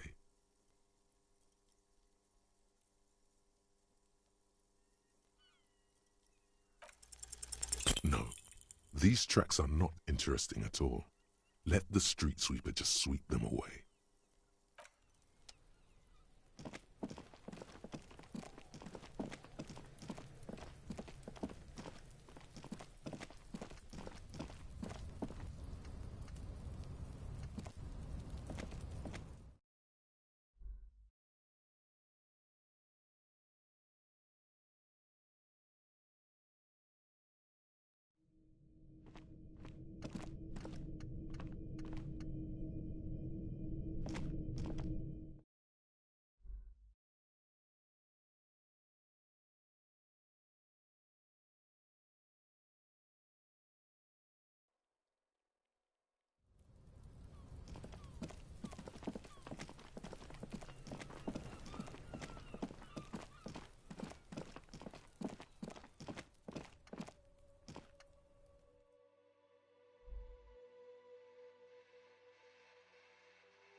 This orange machine is dead still.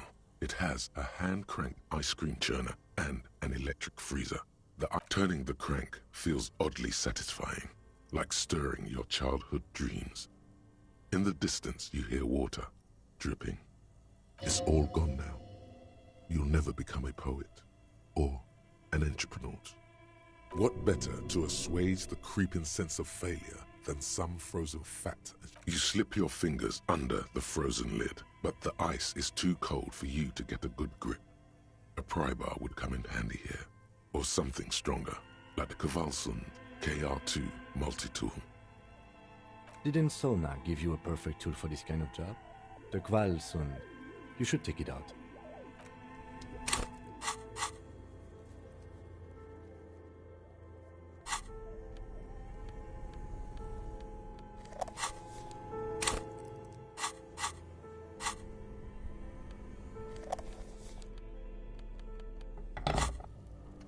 This orange machine is dead still.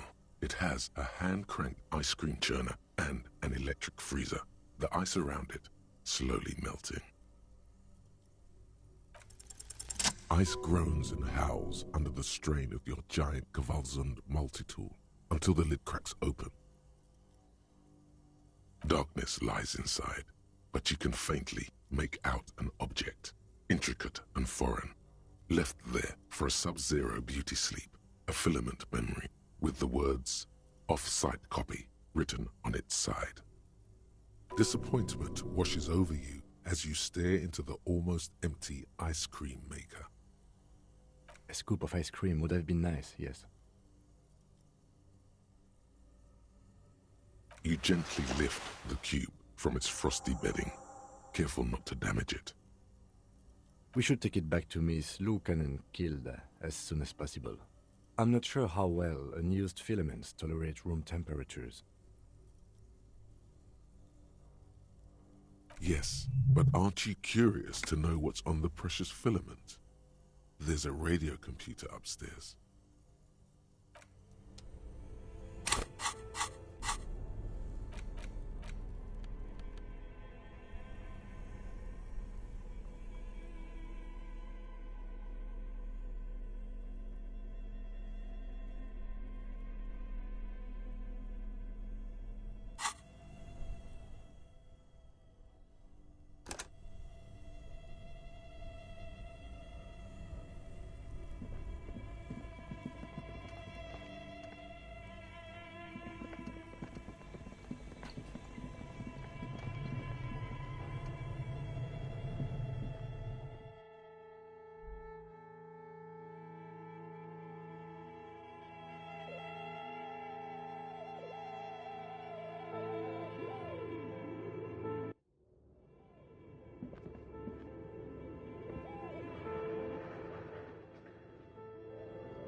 It's empty like a beehive without its brood. Some cables have been left dangling, disconnected. The filaments you have would fit perfectly inside the compartment. Like a smooth draw, the filament slides into place. On the keyboard, the speaker comes to... Good evening, Fortress Accident en rue de Saint-Ghislaine. Please repeat. Is this the production schedule? Good.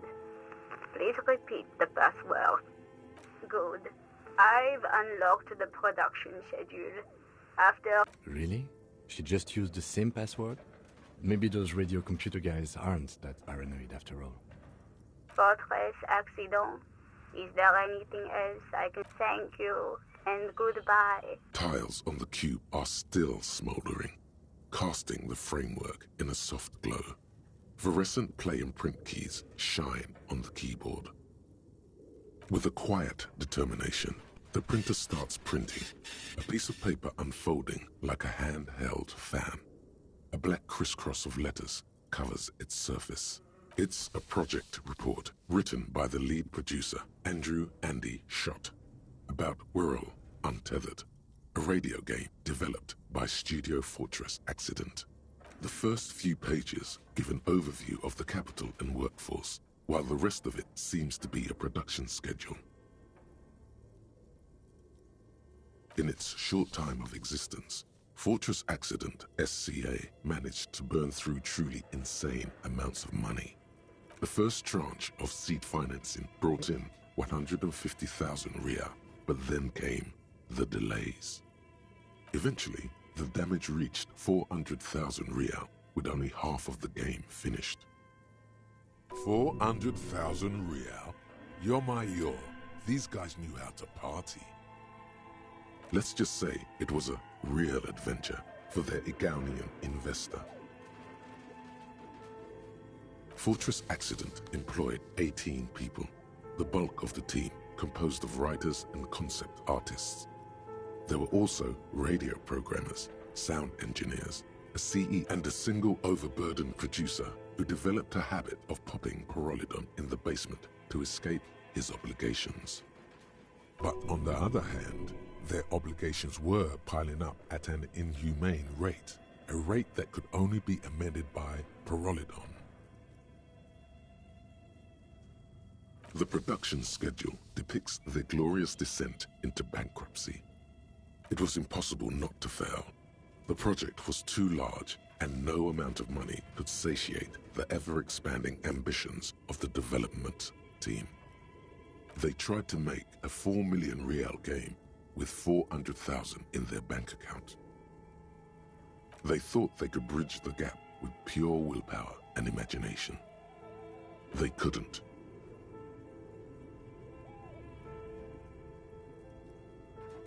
No, even then, success remained within an ever-narrowing margin of possibility that, despite everything, never entirely disappeared.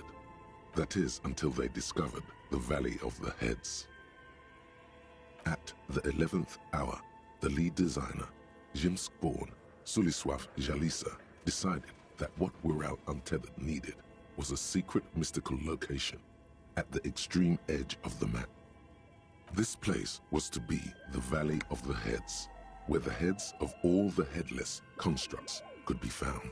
The player would have been able to choose a head for their headless party member, and each head would have been voiced on air by a professional actor. The world had never seen their kind before, and might never again. So many. The last count, there were approximately 10,000 heads for 10,000 headless men, all of which could be endlessly recombined. Do you really want to know? There seems to be a calculation here, but it may take a while.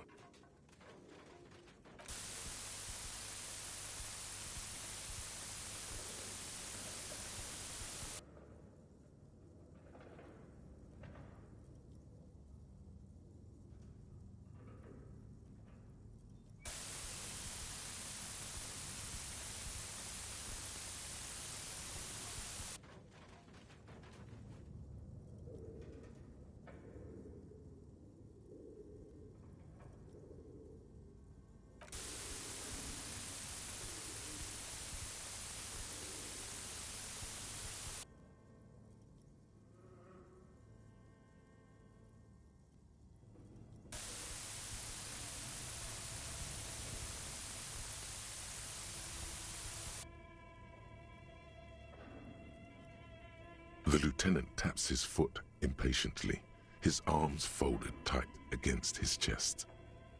He's dying for a cigarette. Come to think of it, you are too.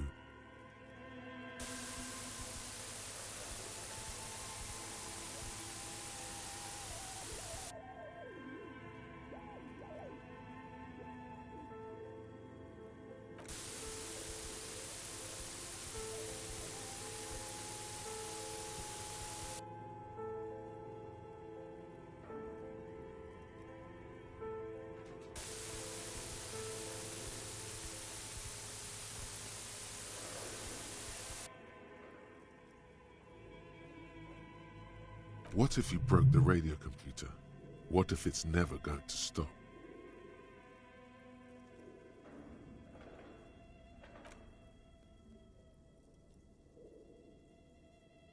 And that's it. Well, yeah, that and the catastrophic data loss. On the nature of the data loss, there's ominously little information in the production log. It comes at the very end, where things get fuzzy and dark, where tables and numbers seem to vanish into an eerie nothingness, before the Egonian investors pulled the plug. What is clear is that one day, an unidentified numeric anomaly occurred on the East Insulindian Lintel front, just as the World Untethered project was being compiled that day.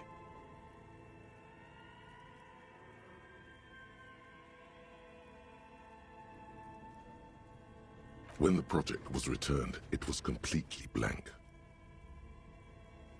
The team spent weeks on the phone with Lintel, the service provider, but despite their diagnostics, they could never produce a satisfactory explanation or pay for the loss.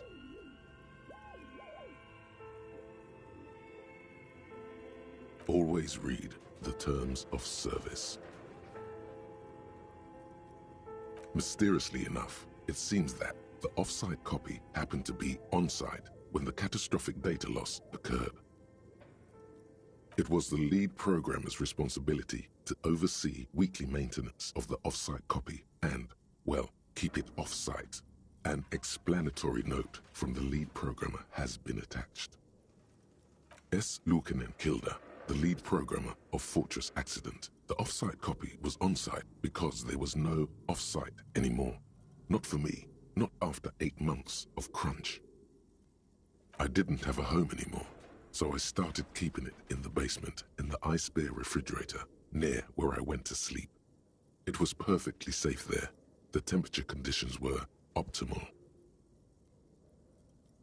Her former colleagues would agree with you.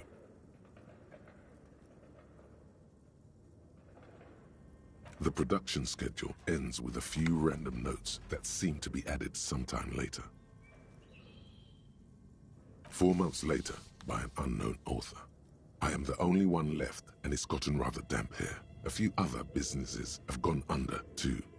Slipstream switched to making skis, and the hairdressers just left, cursing Martinez. They're right, though. Something's seriously wrong with this place. Martinez, all of it. Still haven't got an answer from Lintel about what happened. All I could get were the physical coordinates of the error on the East Insulindian front on that day. Since the computation happened on air, I reckoned it. I have compared the coordinates to a map of Revachol West. Turns out it's only 800 meters from here. The address is Saint-Brun 1147. Saint-Brun 1147? That's what the street sign next to the church said. Tiles on the cube are still smoldering, casting the framework in a soft glow. Fluorescent play and print keys shine on the keyboard. The filament slides out of its glowing like a smooth draw. The filament slides into place. On the keyboard, the play key, the speaker comes to life. Static seeps through the machine's play. Good evening, Fortress Accident. Please repeat. Is this the offset copy? Good. No, that's not it. What does she mean? That's not it. What's the password then? Received. I will register this login attempt. Fortress accident. Is there anything else? Thank you, and goodbye. Tiles on the cube are still smoldering. The filament slides out of its glowing nest.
Just an ordinary wall.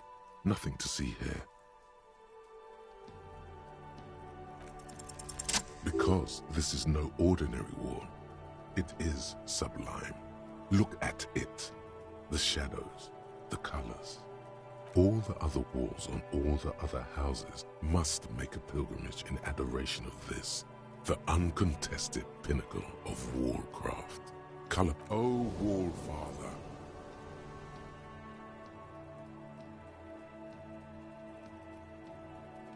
Huh? He sounds tired of it all. You already have the heavy fuel oil to use as paint. It's red. And Cindy the Skull has a paintbrush. This is on. Sure.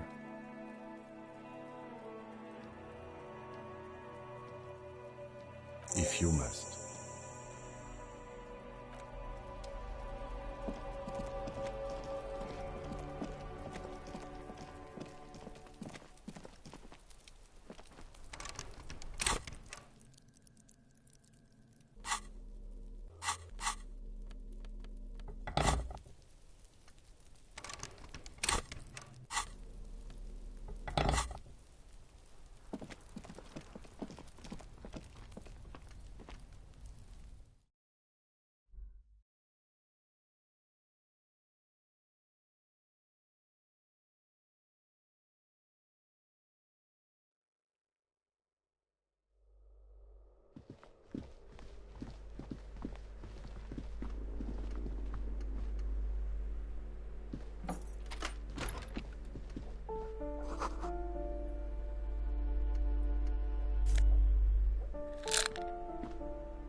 The aging alcoholic is still there, breathing.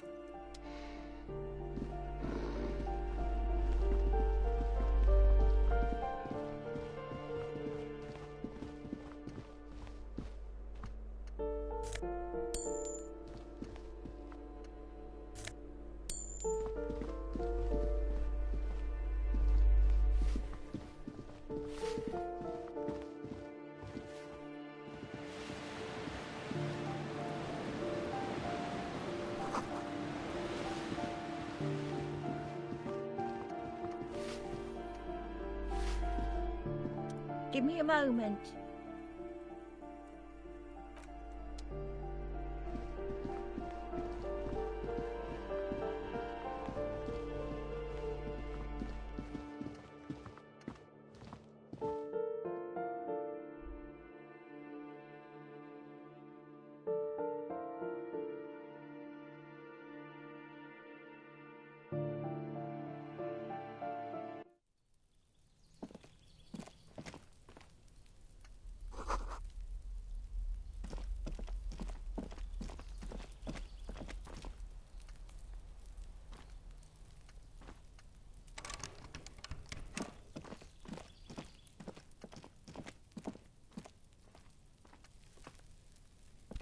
This door is made of metal and appears to... Yes?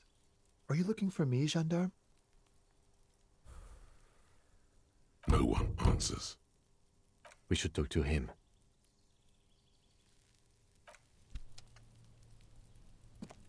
Gendarmerie. You found me. His slender figure is backlit by city lights, its distant streets and motorways flashing like diamonds. It feels like a Friday. He seems to be in a good mood tonight. And his shirt is still unbuttoned. Beautiful. So tell me, are you here to make things right again?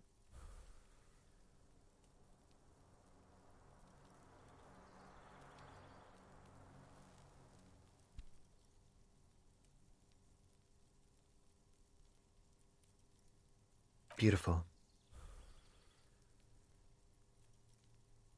I have some good news for you. My Sunday friend is visiting me tonight.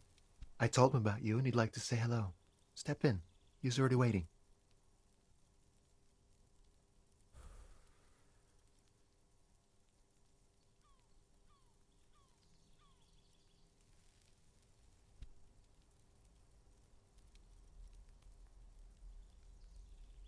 Mm-hmm. That's why I chose this place. Martinez is special, isn't it? Wait. Suddenly you are digging things? Yeah, it does feel like the end of the week. Such gentle weather.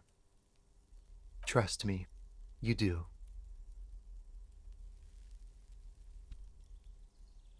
That's nice, but I don't have anything to tell you.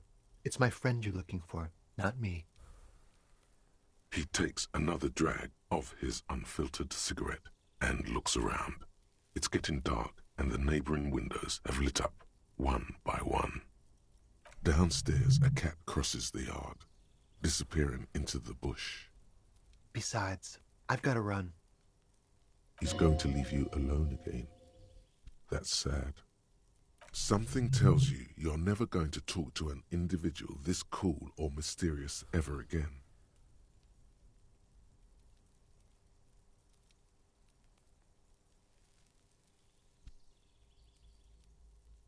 Just look at it. It's a beautiful night. Who's going to stay in on a night like this? He's right. Only losers go to bed early. Time to break out the booze. A man on high heels stumbles out of a basement club, music blasting over the entire district. It's chilly, and as the chemicals hit his nervous system, 1,000 shivers ripple through his body. Something flutters in the corner of the lieutenant's mouth as you're saying those words. We'll talk. Just not tonight. Take care, all right?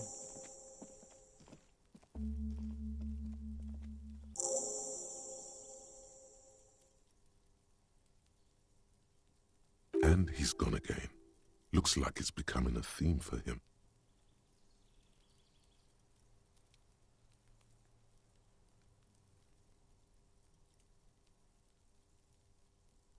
Who knows, detective? It's a mystery. Different, of course.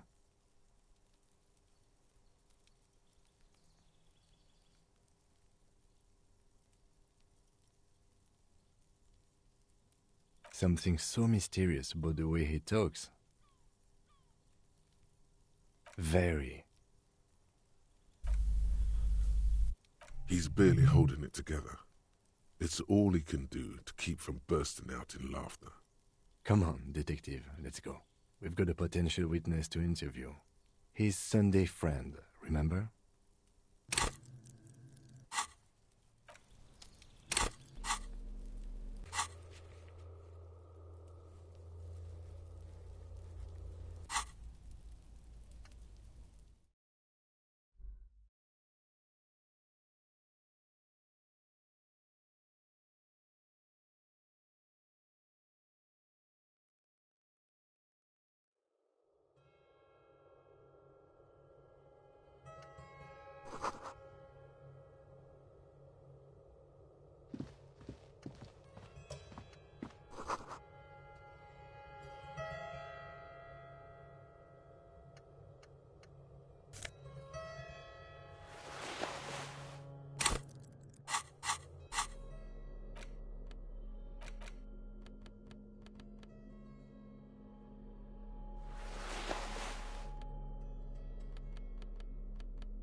Officers of the Revachol Citizens Militia.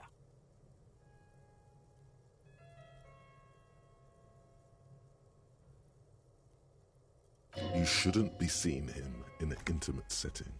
For some reason you feel this man is your superior. Superior, but he's not in the command chain.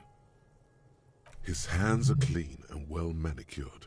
This is a man who knows the importance of appearances. My name is Charles Vildrouin, and I am an official with the coalition government. I work for the Institute of Price Stabilité on assignment from Sur-la-Clé.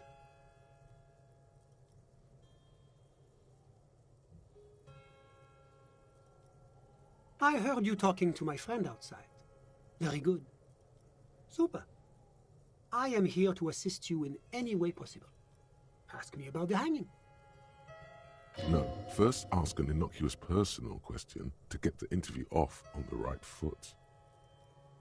Yes, make it clear you're the one setting the terms here. Yeah, let's fuck with him. Who does he think he is? Assisting you?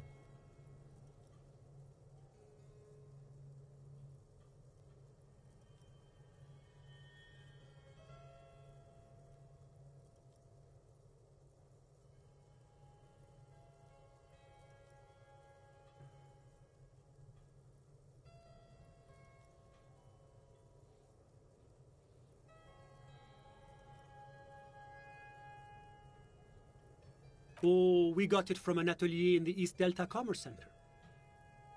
Personally, I think it's a little culturally insensitive, but the material is great. Sadly, the shop... That's really all I can tell you about it.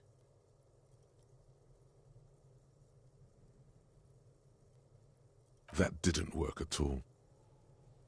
What was that? You were supposed to fuck with him, not compliment the decor. The lieutenant takes out his notebook and nods to you to proceed.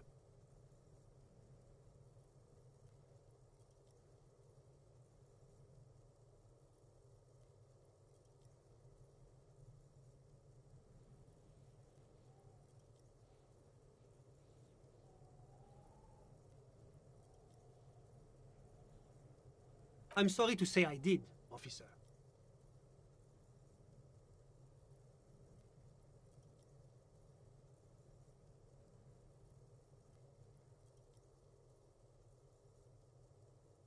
Easy, detective. No need to jump to conclusions.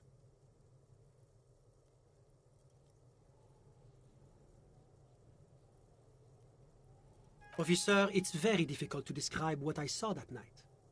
It was so surreal to me, like in a play. What do you mean, like in a play? It was just so strange. I could barely comprehend what was happening. I was on the balcony when it happened, getting some fresh air. I remember that first they came in, carrying what looked like a body. And then I saw all the surrounding windows go dead, one by one. That's when I understood. I should not be seeing this. Sounds like the victim was unconscious, or at least incapacitated. Interesting. I couldn't see their faces well, and there were quite a few of them. But they were very loud and very... Martinez. Let's just say that the laboring classes can get rather expressive with their profanities. I couldn't tell you exactly. Less than 10. Maybe 8? The lieutenant sends you a sharp look at the mention of that number.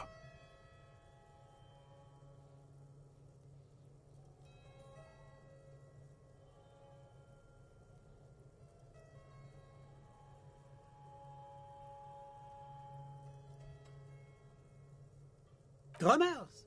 Why, no. But then, I don't know what a drummer is supposed to look like.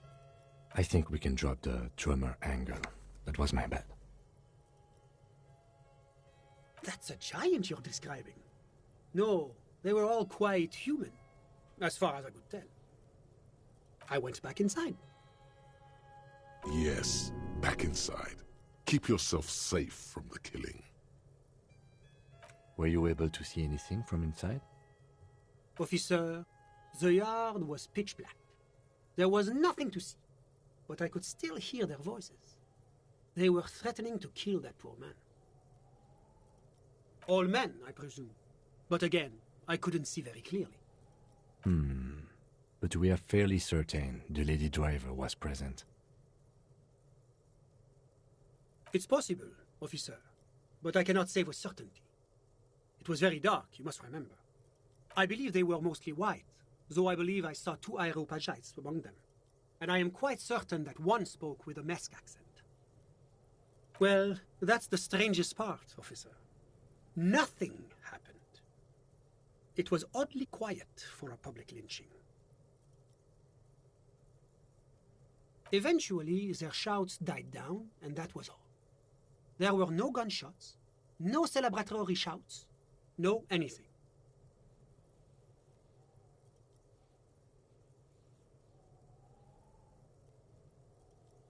You're right, of course. That is what one is supposed to do in such circumstances. I was simply in shock. I'm afraid I don't have anything else to add. About what time was all this happening, approximately? All I can say is that it was late. No, I didn't see the corpse until the following day. It seems this wasn't the break you were hoping for. I think we have everything we need. Thank you for talking to us, Mr. Villedroit. Of course. Anything I can do to assist the RCM. The Coalition is only looking out for the price stability. Inflation is a killer, like a heart disease blocking the normal circulation of the economy. It must be controlled. The economy impacts the entire international community, which is why it requires international oversight. Well, I'm renovating it. It is an interesting project. The building used to be a 12-story skyscraper before the cannons took the top 4 stories off. This, of course, happened when the Coalition forces landed here. You could say I'm undoing some of the material damage the international community caused when we arrived here. Yes, as I said before, I am a commissioner from Sur-la-Clé working for the Institute of Price Stability. This is one of the main projects of the Moral Inter. La Communauté Internationale is what Revacholians colloquially call the Coalition. In other words, the nations that stopped the disaster of the revolution. It is the most important thing.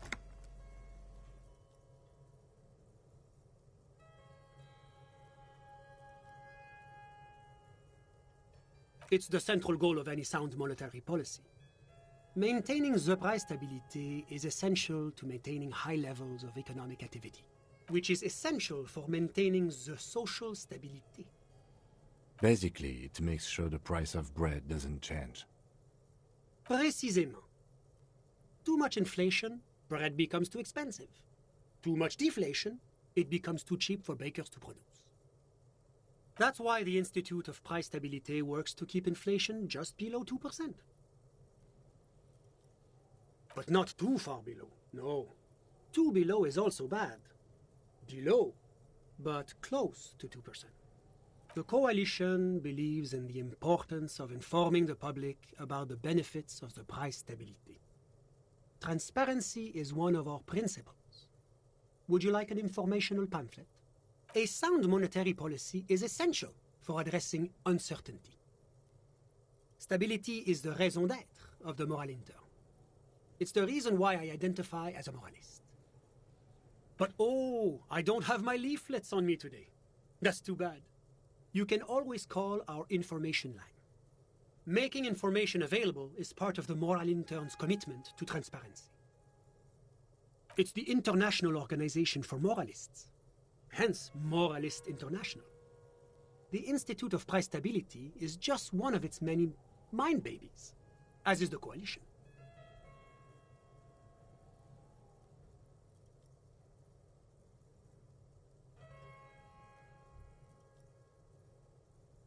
Doing one's job doesn't automatically make one anyone's bitch. Besides, there are more nefarious powers to work for than the Moral Inter.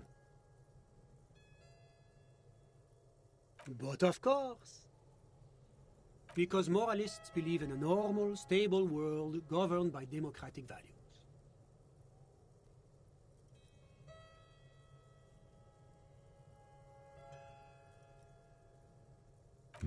Me? You've managed to catch the lieutenant off guard, but only for a moment. He quickly recomposes himself. I'm a lieutenant of the RCM, dedicated to maintaining law and order in Revachol. A very moralist answer. The lieutenant is practiced in the art of putting on a show for one's superiors.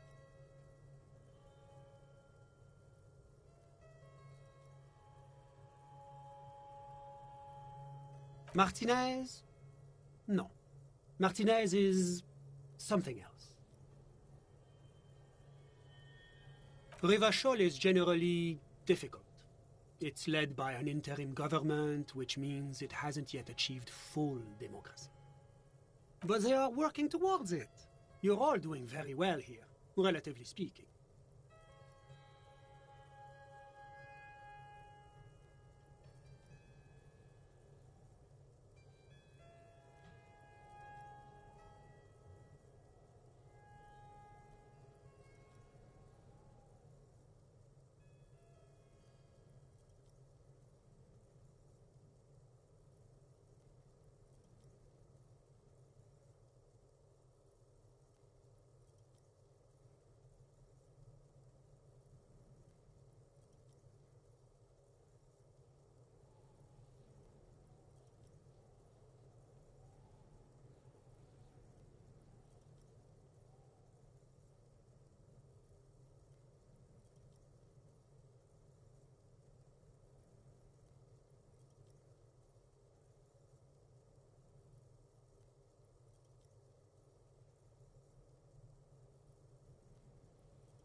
Is this option D usually the most reasonable answer?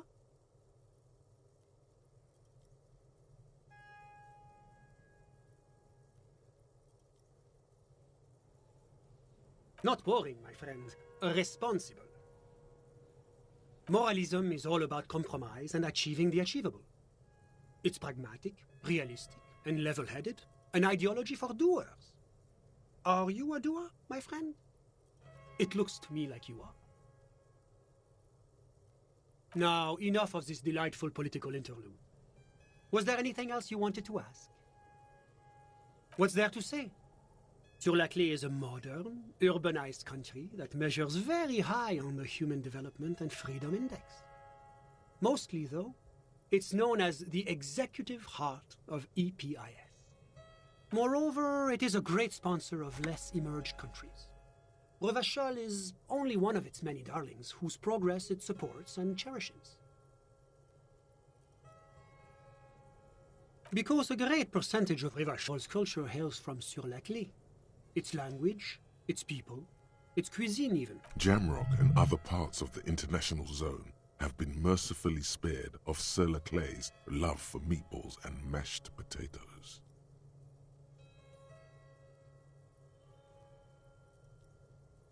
Whatever you wish, officer. Ah, my friend. My friend is a good young man. His family immigrated here from Kedra, and life has not been easy for him.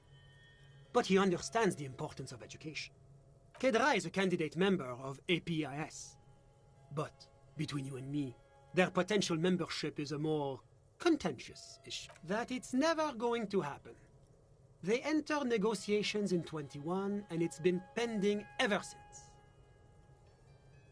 EPIS is a very special program developed by the Moral Intern to support certain Occidental nations. It began as a unified system of weights and measures, which proved to be a wild success. Nothing but kilograms and centimeters as far as the eye can see. It was such a wild success that we expanded it into an economic union for the processing of steel. Another success. And between you and me, the Moral Intern feels emboldened by this success. Why, it stands for progress and stability, like the Moral Intern as a whole.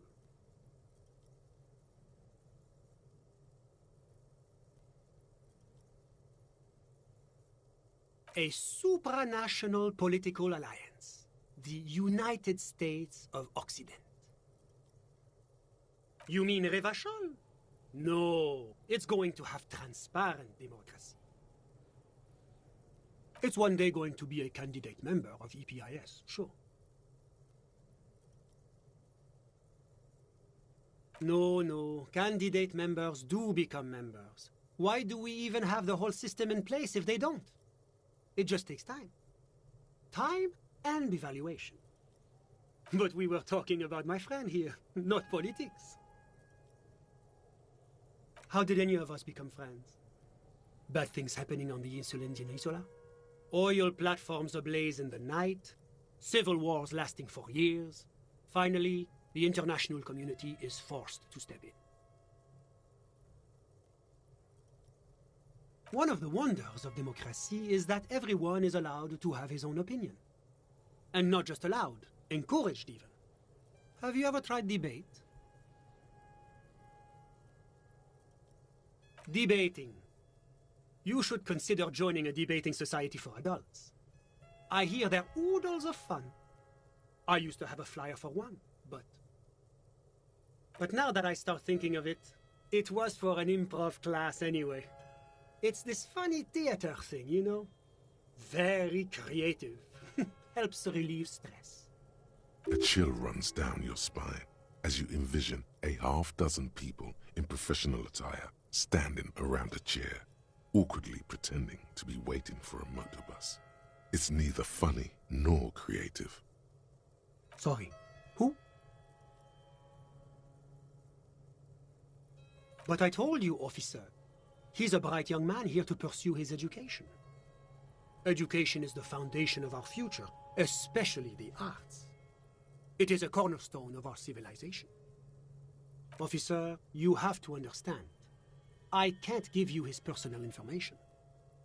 I'm sure you have your own methods and databases, right? Please don't put me in this. He's deeply enmeshed in the study of the fine arts, yes. He's a truly free spirit. He likes all the arts. Perhaps graphic design, printmaking, who knows? The world is open wide. How did any of us become friends? Au contraire, it's how millions of people end up where they are, meeting the people they meet. It's how I came here, and my friend too. I'm just enjoying the view. Listen. The baby is crying in the neighboring apartment. No, listen. The Insulindian Bay. This place used to be a luxury accommodation before the revolution. Apartments, of course, were much bigger then. A few walls have been added here and there, leaving, but the million real view stays. You can't take that away.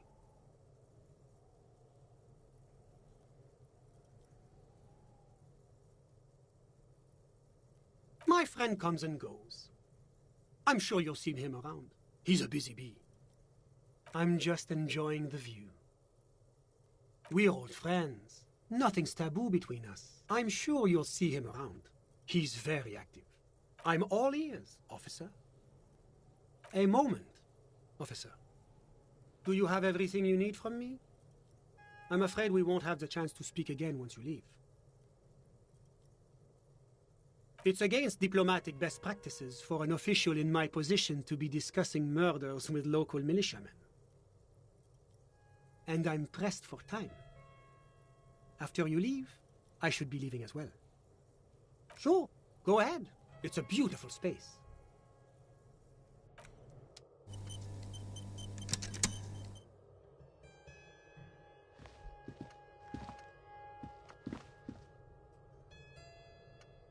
Was there anything else? Of course. I'm sorry I couldn't be the break you were looking for. Good luck with the investigation.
Yes, what is it?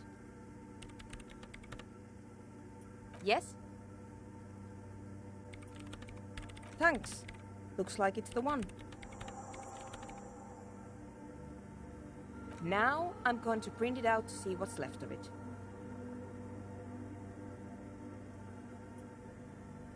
Wait, no. That's dangerous. She shouldn't do it.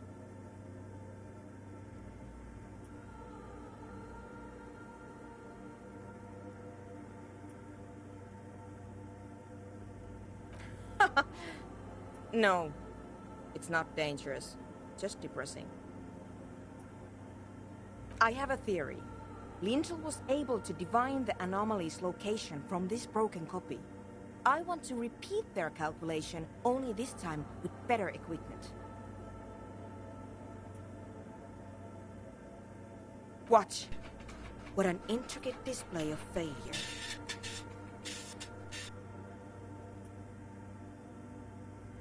The paper starts filling out with ink, soaking it in a gleaming blackness. Not a single line of data stands out.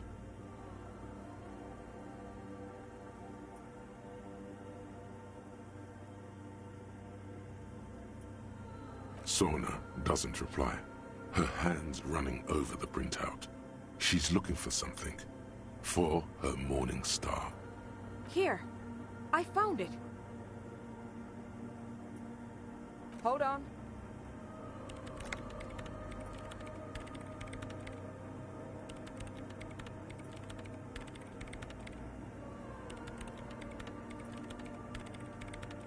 Shh. Just give me a second. I'm almost...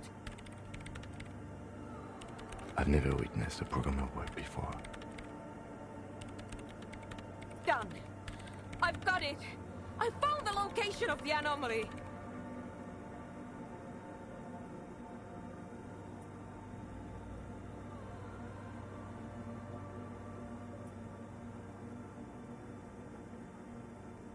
Thank you. There, in the swallow.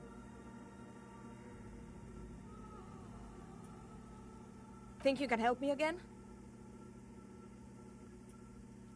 I need you to go move those water bolts for me. I need to double-check my calculations. Just walk over to the circle and follow my instructions. Move the third bolt 2 centimeters to the left, and the fourth bolt 5 centimeters to the right. This should do the trick.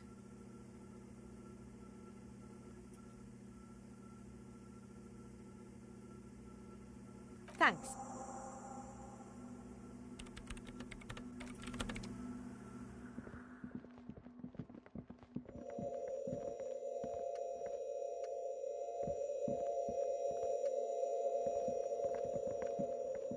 It's awfully silent again, as if someone turned off the entire world outside those walls. Water inside the bowls stands still. Measurements have been marked down around the bowls, each chalk-drawn line representing a centimeter on the floor. It moves like a ghost without creating a single trace of sound. Some water spills out of the bowl, wetting the floor. The lead programmer sends you an encouraging thumbs up from across the hall. Time to run back, or maybe walk. This is a sacred place after all.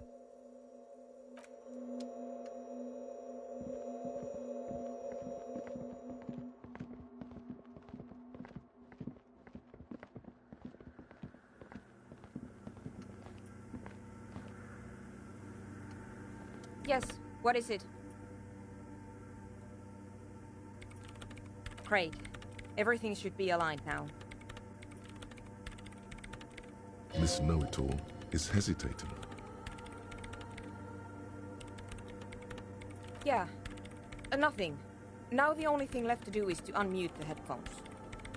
If we got the location right, we should then be able to hear whatever sound this anomaly makes.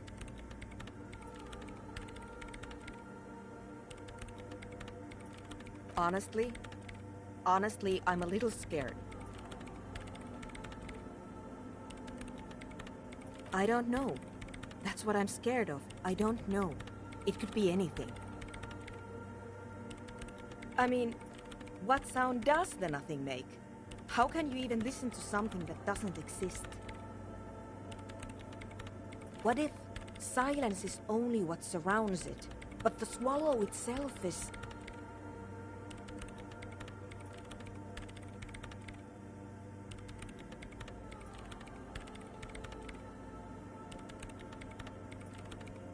I don't know. I'm just scared. Maybe it's going to be something terrifying. Maybe it's going to tear the world apart. Like that evil ink that filled the printout, erasing coherence and meaning.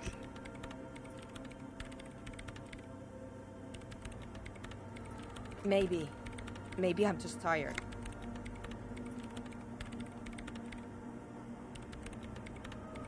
Yeah. You're right. Let's do it.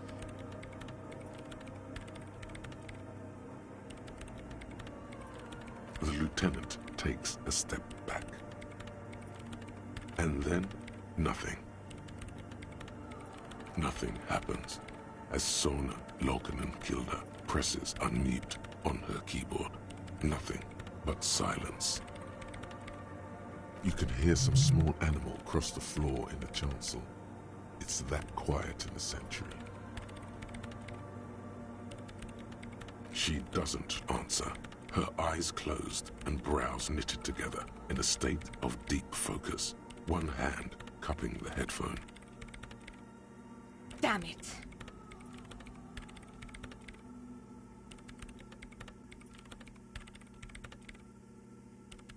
No, of course not. Nothing happened. Let's move on. Despite her fear, she was hoping for something extraordinary to take place. No. No. My hypothesis was wrong. According to this, I should have heard something, if I got the coordinates right. Like I said, silence is only what surrounds it. But this is just another failure. Silence sounds like silence. That's all it is.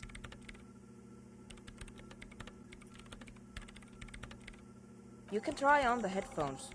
See if you can hear anything. But don't get your hopes up. Silence is silence? You're sure there's more to it?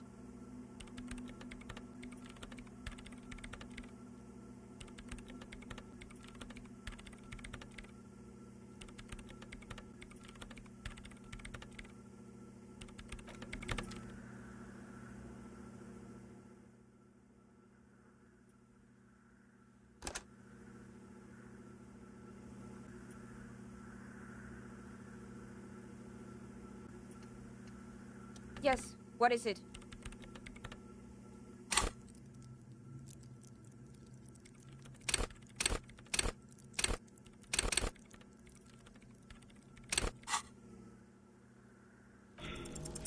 All you hear is your own breathing, heavy and hoarse, but there's something else. There has to be something big, something. Ghosts, speak to me. When was the last time this world had anything new to say? Well, did you hear anything?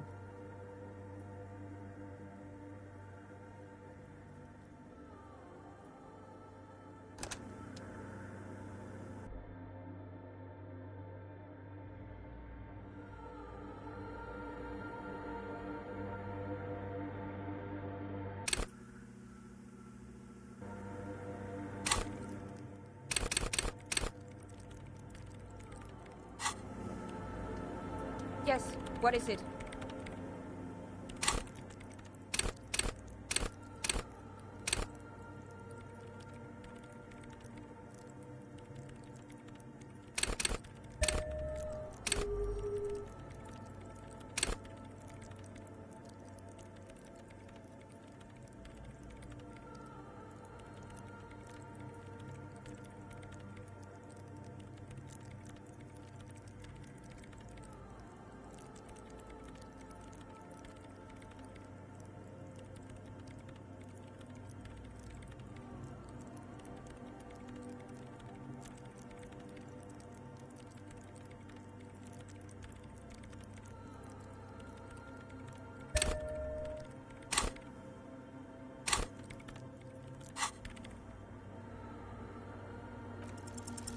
everything disappears. You are draped in silence like a drowning man staring into his puny little headspace. And then the pressure changes.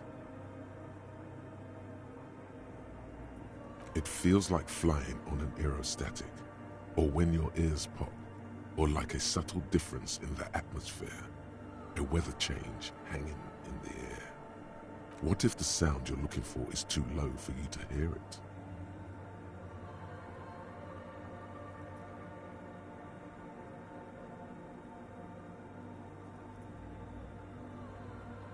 A better sound system? All right, but where would we get one?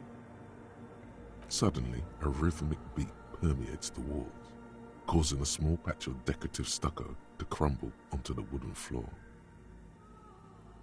They should really allocate some renovation funds to this place. No. What they really should do is shut down the disco men for disturbing neighborhood peace. You mean the speed freaks? Of course, the speed freaks. They have a fantastic sound system. And you think they would help me? I guess I could live through a week or two of peaceful coexistence. Brilliant negotiating there, Detective, as always. Sure. Let me know how it goes. Thanks, officer.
Hello again.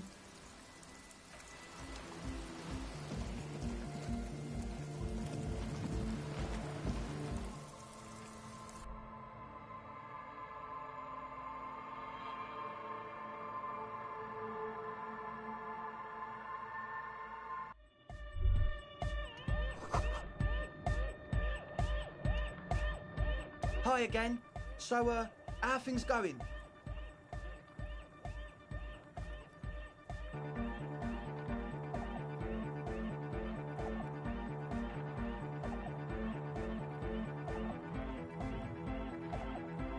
Yes? What's the deal? We are grateful, Copman. You're a true ally and the augury of a new era of anodic dance music.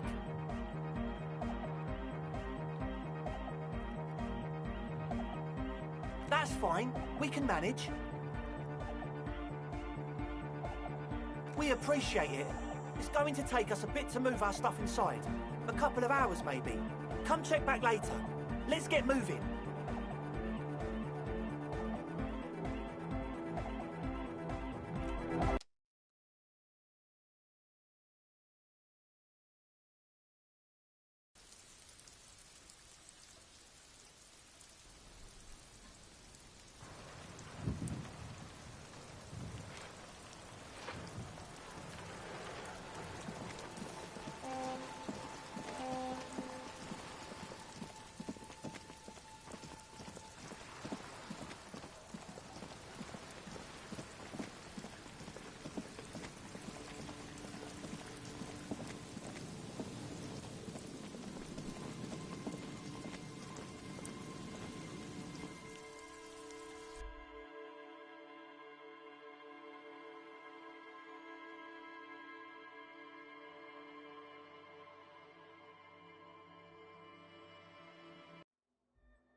interesting setup here, like kids preparing for a school science fair. It's pretty neat. I'm sure you did. You have an exploratory creative streak, just like them. This? Oh, we're trying to see if we can come up with some cool new special effects to add to the visual aspect of our club experience. We tinker with things. Art, music, chemistry. Some chemicals, when mixed, can, you know, change colour or sort of blow up. Blow up! Blow up! Not like, you know, in a dangerous way, or, well, we're not going to do it in a dangerous way. Besides, did you know that smell experiences are all the rage now at the most forward-thinking venues? Very big in art circles. Yes. Chemistry has many uses. In police work too. The young man looks startled for a moment, but then flashes you his most winsome smile. I hope you get to experience one of our light smell shows sometime, sir. It'll be a blast. Feel free to come back later and have a blast with these exemplars of youthful avant-gardism. But we really need to return to the present now.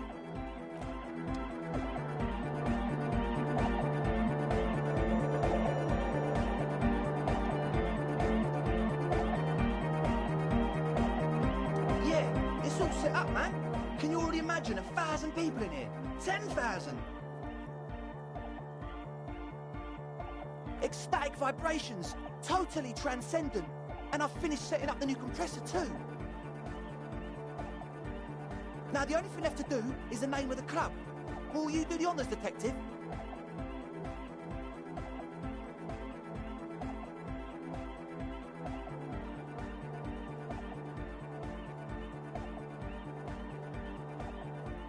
The name. Everything I managed to come up with sounds just wrong. Andre's overthinking it. Yes, you should do it, detective. It would be good for the signs. Noid's right. You've helped us so much. It's the right thing to do. How about something simple? Like the club? Too modern and too ironic. We don't want ironic. We want real. Real and true and beautiful. Like a morning after the rave. Yakukata! Yakukata! The place to be!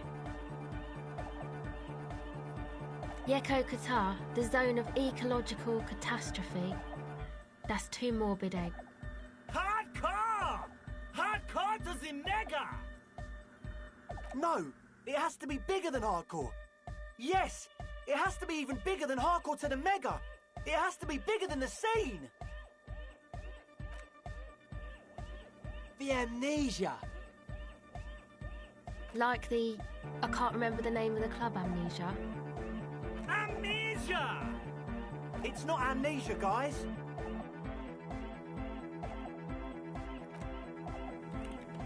I don't. Good. We have too many opinions anyway.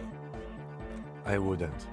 I wouldn't build a club, and I wouldn't name it either. An underground place with no name? Sounds like something the Crabman would say. We're not going with anything the Crabman would say. Why not? The Crabman has ideas, Estelle. Ideas from another level of consciousness. I don't care. I don't like the Crabman, and I don't like his ideas. His ideas are spooky. Next, please. You have? Well, what's the name?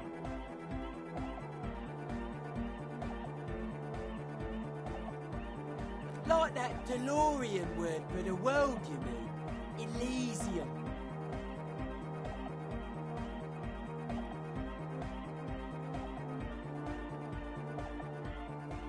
But Disco Elysium? Isn't it wacky? Disco's kind of gone, isn't it? Forgotten. The past is the future, but the future is dead! No, it's beautiful. Beautiful and brave. Like we want it to be. And short. And memorable. This settled then.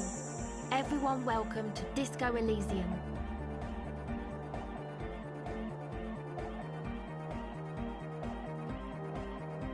Andre breaks into frenzied dance-like motion to celebrate the name. Someone turns up the beat.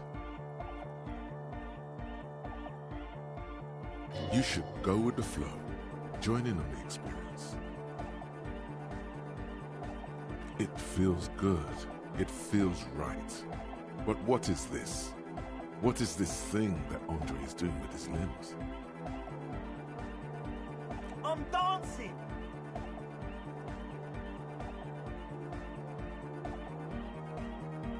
That soft core gyrating is supposed to be dancing? Yes, my man!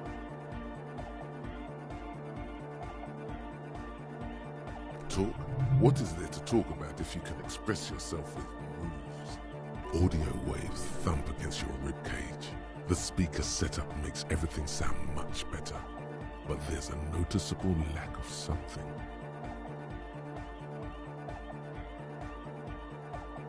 It's to express my individuality. Is that a bald spot? It's hard to tell for sure with the fused together spikes, but it looks like he's balding. Or because I'm balding, yes. I want to fuse the remains of my hair together before it leaves me. I want to show my hair. I don't give a fuck how old you think I am. I'm 20. Not 20.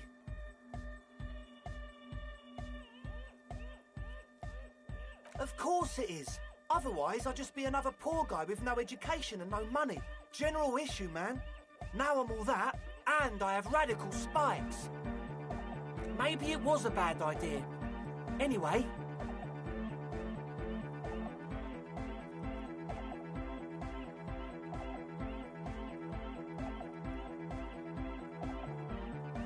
Goodbye, officer.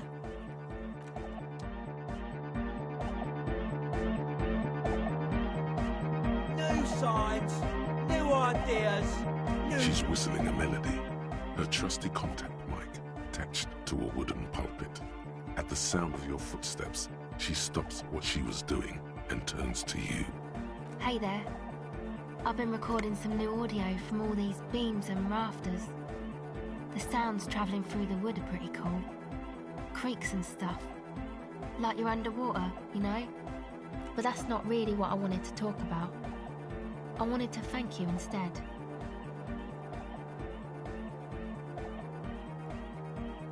Yeah, so thanks for getting me and my friends in here. And we even found some new associates, such as they are. Good, I think. Noid is getting a read on the place. I think he finds the carpentry very impressive. Andre's been setting up the compressor and dancing. Egghead's been keeping the party up. He's got the stage under control. Sorna, the programmer, she's doing whatever she does. Behind that radio computer of hers. She doesn't talk to us much. And the crabman, sure, you helped us out. I can repay the favour. What do you want to know? Ah, she's a bit odd, I have to say. Doesn't talk much. I'm not really sure how to vibe with her, you know? Seems like she's not in a very good mood most of the time. But earlier today she told me about Welkins. And she seemed oddly happy, like she had some idea with those little creatures. Some artistic idea. I didn't really listen, I was busy with my mic. Oh, the crabman. Still gives me the creeps the way he moves. But he doesn't actually come down that much, just climbs around the rafters. I just tried to stay away from the crabman. But he talks to Noid. They seem to have some thing going on.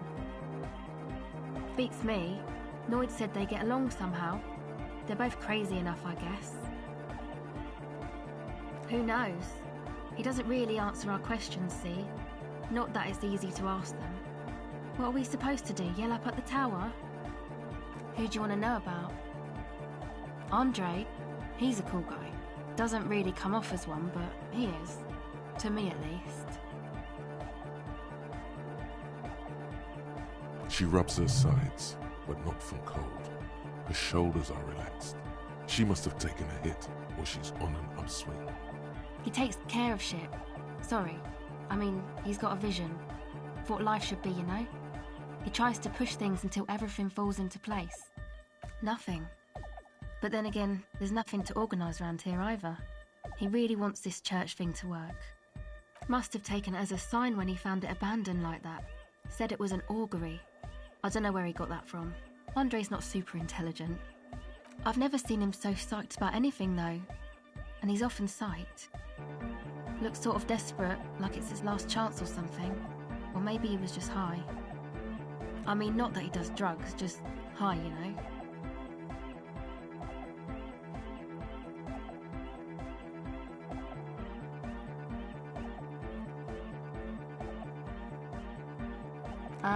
Yes. Anyway. Yes. Who do you want to know about? Andre. She rubs her. He takes care of shit. Sorry, nothing. Must have taken. I've never seen. I mean, not that he does drugs, just. Yes.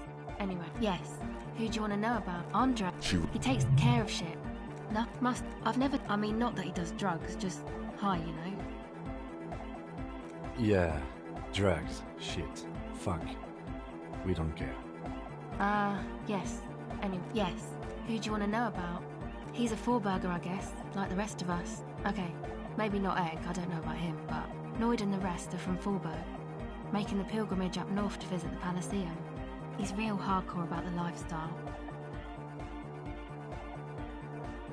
What do you mean, do?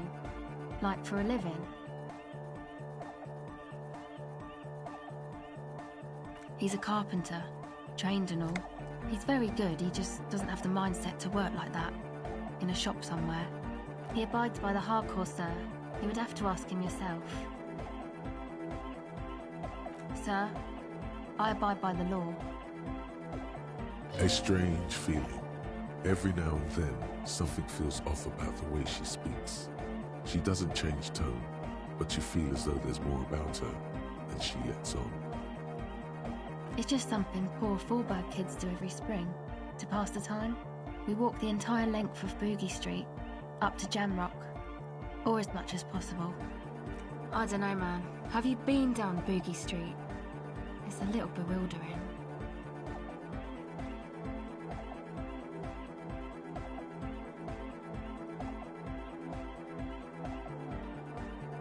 Okay, then you should go and take a look, I guess. Boogie Street is cool. It's got a lot of immigrants and all kinds of different people.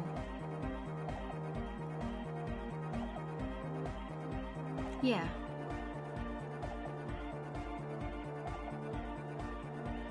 Who do you want to know about? He's a four, but he's real hardcore about the lifestyle. What do you mean, do? He's a carpenter. He abides by the hardcore. What do you want to know? Who do you want to know about? What do you mean? Oh, that. He's the party boy. And Nordic music doesn't really do vocals in the traditional sense. Vocals are thought of as rock. That's to say they're a bit backward. No offence if you like rock music though. Rock music's cool by me. Pachoo, pachoo, swish. Your credentials as the resident future man of Revachol are being questioned. Show her you're hip with the times, Gramps.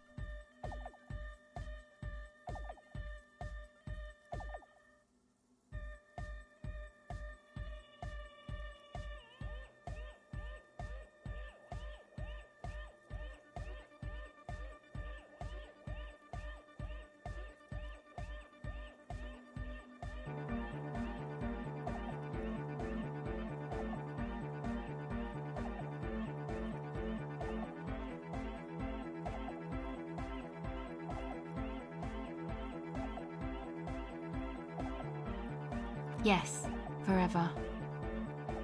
Anyway, even if you don't have vocals, you still need someone to say something every now and then, right? To urge things on. That's where the party boy comes in. He basically just stands on the stage and dances and yells how awesome everything is. It's very catchy. I understand. People are usually afraid to do things if others aren't already doing them. Dancing makes you dance, like sneezing makes you sneeze, or yawning makes you... Anyway.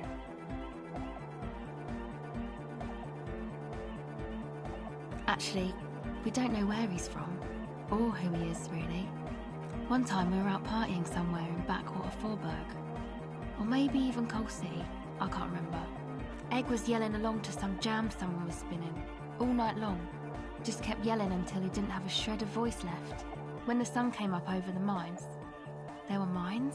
Yeah, it was in Coal City. Egg came with us. He made this wheezing puppy dog sound all the way back. Couldn't even speak. It was definitely Coal City, because it took us 2 days to walk back to the fort. He just wheezed the whole way. We never really asked why he came with us, or who he was. I think his name is Jermaine. People are sweet. You can see it must have been a great night. The memory causes her to go silent for a moment or two. You wish you'd been there. Who do you want to know about? Me? Again? I told you, I'm a silver bird. There's that phrase again. Really reminds you of something. It means I don't answer questions about myself.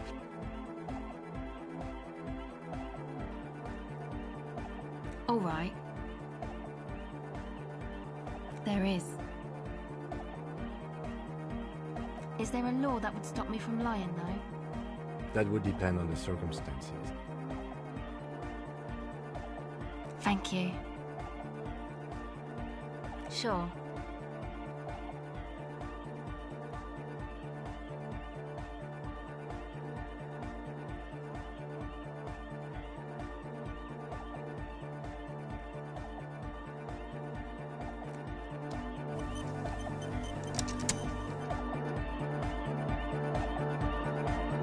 You got us in, cop. I can't believe you got us in. With wonder in his sharp eyes. Between you and me, I don't know if you've noticed this about me. I'm a little suspicious of authority. But you really came through for the hardcore underground. Yes, you really came through for the hardcore underground. How come?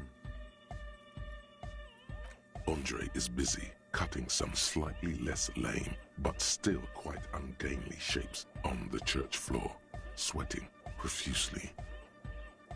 Estelle using her contact mic to listen to a tree underwater. The one with the large head is blasting the dance track on repeat, while the stained glass window behind him is rattling from the bass.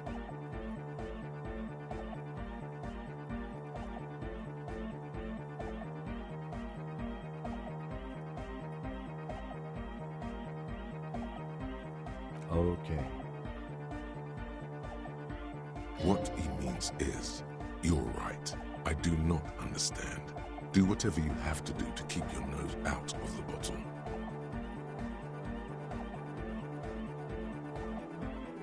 It's a miracle of carpentry. Dead bodies carved into total shapes. Now it can be something more.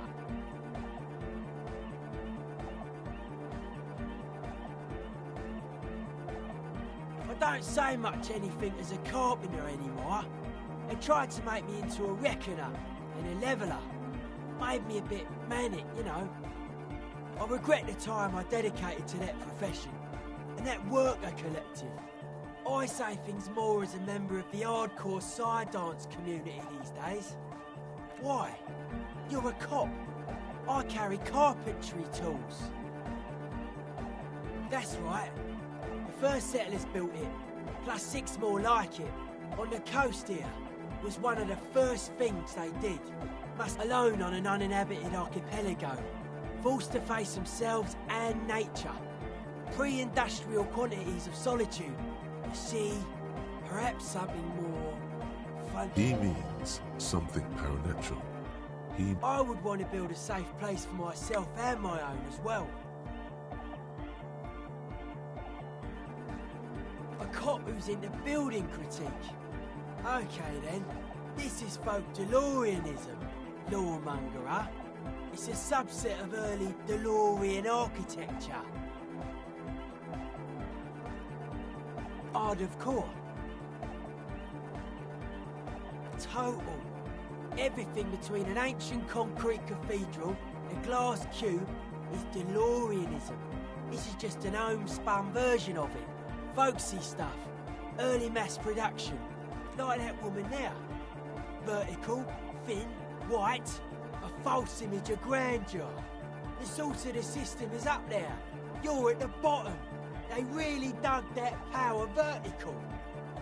Like to show off large and intricate structures. Arches, spires. Put you down with them. They were really into painting everything white too. Virginal shit, you know. Married shit.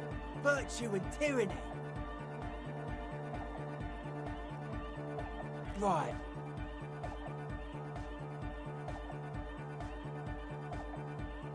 Stands to reason it used to be white on the outside before the sea wind took all the paint off.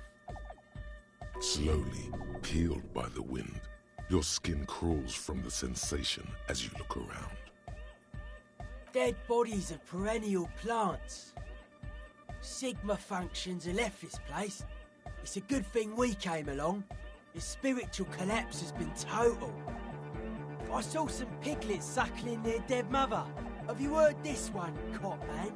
After a short while, they shuddered and went away. They had sensed that she could no longer see them, and that she wasn't like them anymore. What they loved in their mother weren't her body, but whatever it was that made her body live. End of quote. This is an high-quality carcass. The power of anodic beats and hard bass is needed to reanimate it.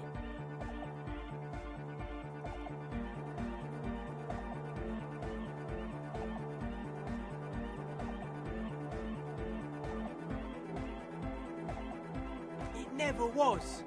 A 3,000-year-old regime of history, built by hundreds of generations of self-appointed intellectuals. It's false to the core.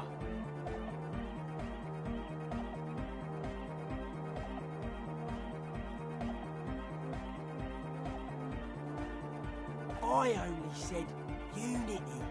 One word. Figures of authority always misquote you. Andre doesn't care about the Ecclesiastes. He just wants the operation to run smoothly. And Egg is a demi-beast. You shouldn't listen to what people say. You should listen to what they are. The founding party don't give two shits about this place. Look around. They do not have enough love for the human crew to oppose anything anymore. We're on our own. Anodic dance music. Regular dance music wasn't hard enough. And yes, I do. You know what this kind of stuff goes well with.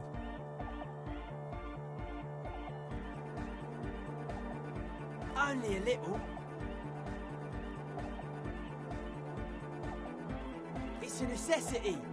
All large human gatherings are narcotic. It's just the way of the spinal cord. There is a difference between narcotics and group elation. One kills you, the other does not.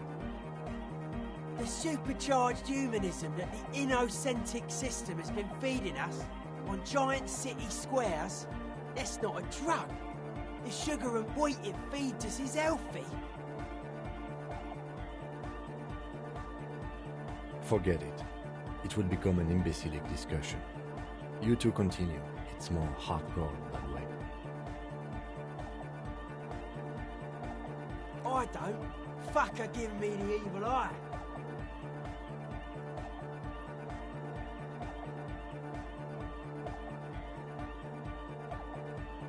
I didn't know it was in here. We have to get rid of it. Dismantle it.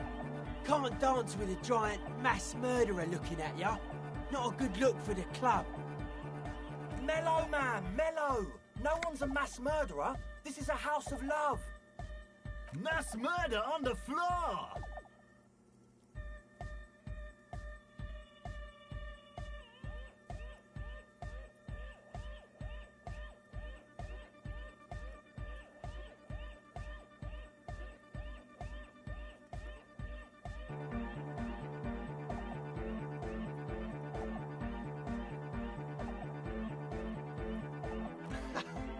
I like this question, Cop Man. She did not live the life of a human. She lived like someone who's playing a game. That's not the life that humans live. She was adored. Humans aren't. I don't know about you, but they hate me. And they do not think I'm innocent or some shit like that.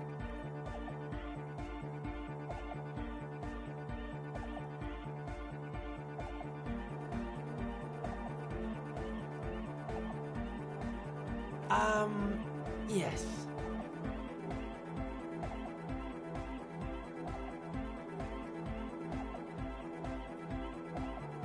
She invented the beauty you're feeling. She and her glass cutters and iconographers. You set the standard, alright. Then you meet it. It's effective like that, but it is also very soft of core. That so-called beauty of hers.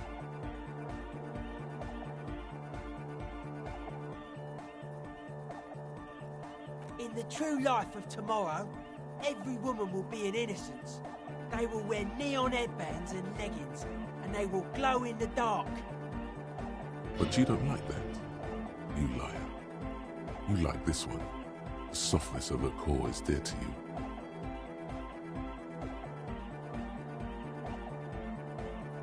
Oh my living God, it's there. Suddenly you feel like you need to plummet into it. Look away. Say something. Humanism leads to eating sugar and pigs. Humanism was invented to mass-produce billions of humans. Billions of humans can mass-produce hundreds of billions of pigs. She liked games. Her legacy, the thing we live in, isn't real life.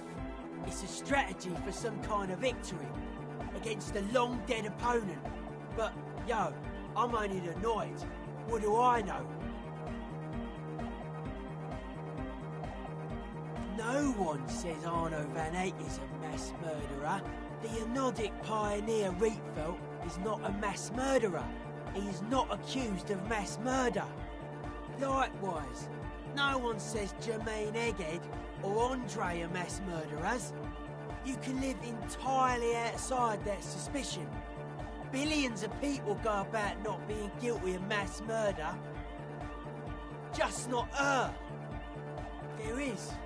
She is a party repellent and must be taken down before we can begin partying in here. No, that's not it. It's something more. Something closer to your skin. The speed freak's eyes narrow with suspicion, as if he's looking at a man possessed. It's not coming down. People are gonna love it. It'll be like our thing. Plus it keeps the cold and the rain out. The world spirit does not have a body. It has organs. Hardcore is an organ of the world spirit. This Arno van Eyck track is an organ. The carpentry and glass cutting that built this house are also organs. She's a thief, if you ask me. An organ thief. All in... Okay.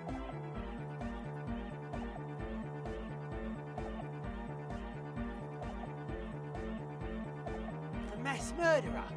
Why? Okay. Odd to say, Cop Man. Signs in here are distinctly wild. I did get to talk to the Crabman, though. Anyway, he's been giving me kind of a psychic. Dude's seen some crazy shit, but he's actually a lot like us.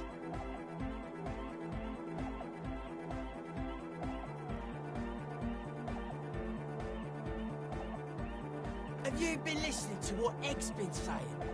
Love is hardcore, man. And the mother's love is the hardest core of all. The man picks up on stuff. And he knows a lot about the church. I got a good thing you didn't squash him.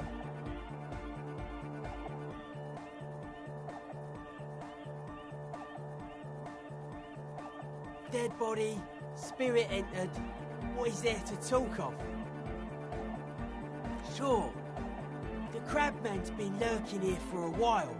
He's experienced things. Things that give off bad signs. As far as we can tell, the Ubies built this place about 320 years ago as a sarcophagus. Not like a literal sarcophagus. I'm just encasement, confinement, of something they were afraid of. Something new and unheard of on the Isla. I think that's what the Crabman is experiencing when he climbs around upstairs. Like, this is some old world shit the Ubies had heard about. I thought the best way to deal with it was to build a church surrounding it, to contain it. I don't know, and it's not something they properly understood either, what it does. But it's what this Sona person is looking for, and it will be fruitless though. She won't be able to measure it. People like that always want to measure everything. Although the wood creaks as a gale blows by.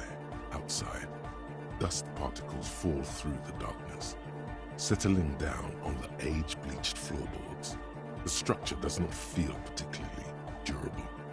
no, it's pretty fucking unsound if you ask me. They should have built a club for Anodic music around it instead. Anodic music will definitely contain whatever we're dealing with.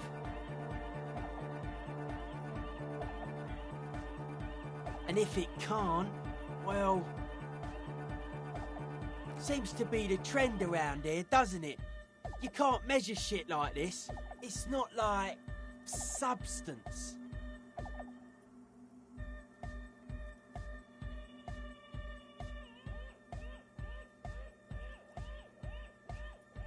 Like a concentric ring spreading out. The struggling villages. And that is what caused the communards to fail in defending the beachhead. Yeah, a lot of failure has gone down around here.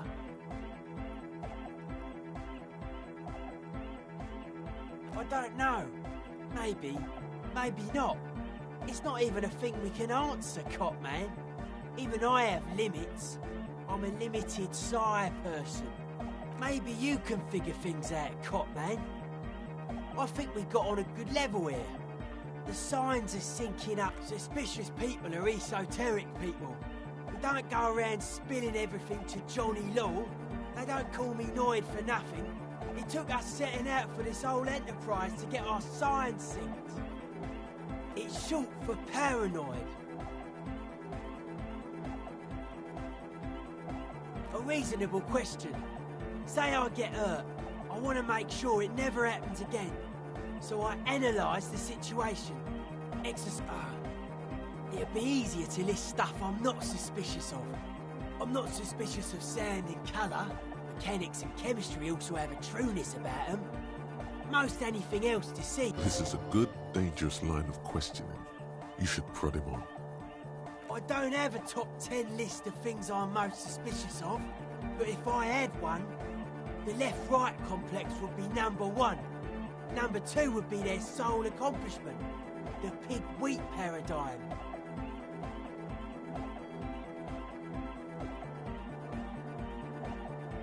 Mental illness is a term the powers use to homogenise people. I think I don't reach mental illness. I am merely politically ill. It's just I prefer not to. Both ask the wrong questions. Any spark of light from either one is accidental. Their combined movement's only concern is producing enough pig. The original mistake was assuming that words have more being than bodies. That's what led us astray, far from our true lives, but we may yet find a way back.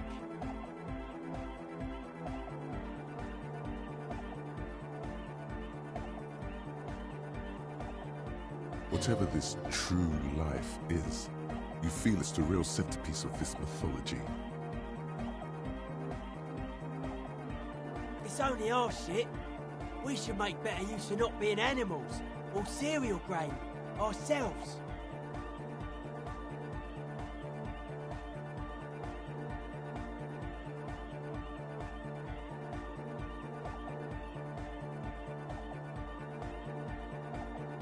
Yes, having food is means to an end, but the left never talks about the end, only the means. Caps are likewise suckers, constantly sleepless in worry. His eyes flicker. A life is true if it's free from fear, an eternal division among oneself. In others, mankind has seeds of greatness in it. A germinal will come, a return to trueness. It will be hardcore beats and bright lights to shatter falsehoods. Nerve impulses for the collective body. We are very much alike in basic structure.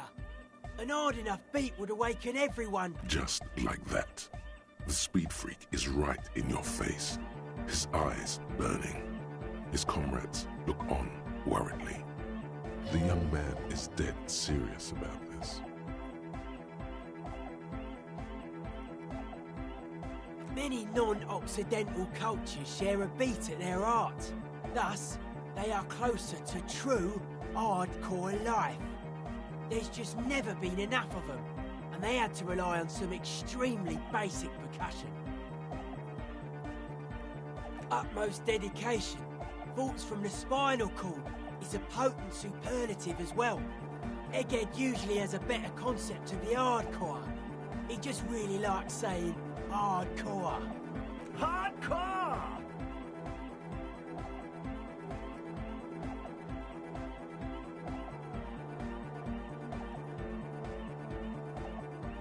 Maybe you're being too specific about it.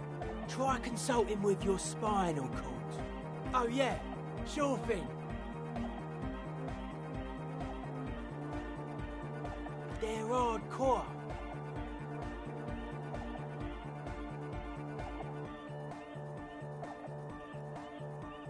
They're just clothes.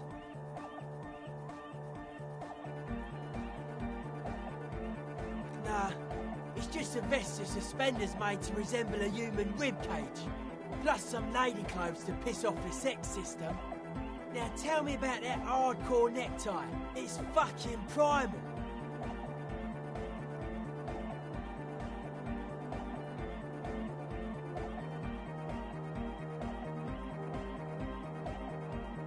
I can see that. And you've partied very hard for a very long time, haven't you? It looks like you're trying to hang yourself with it. So large, too. So many different patterns. It's crazy, man. I like it. You suddenly realize the patience and respect this speed freak has shown you is partly because of your style. He's probably not like that with everyone.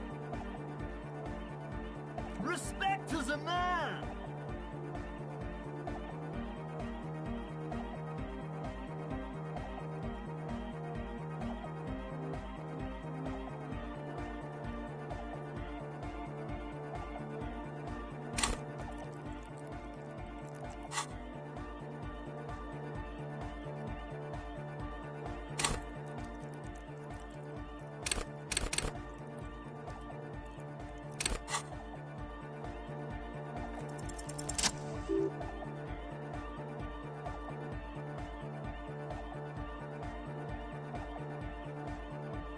Test your limits.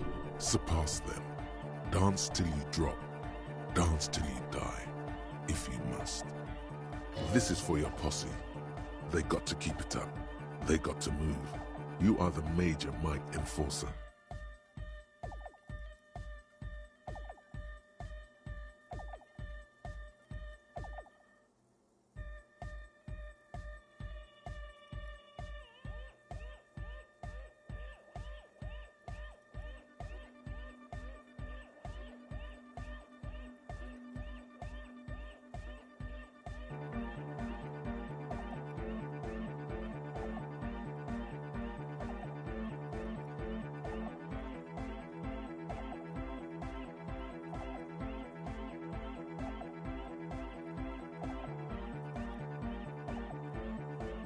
If you fear it, let it happen. Keep on dancing till the world ends.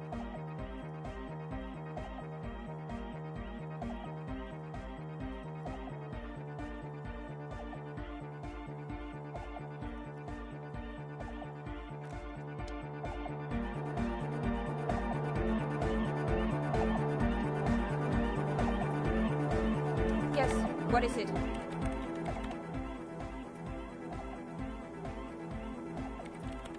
What? What did you say?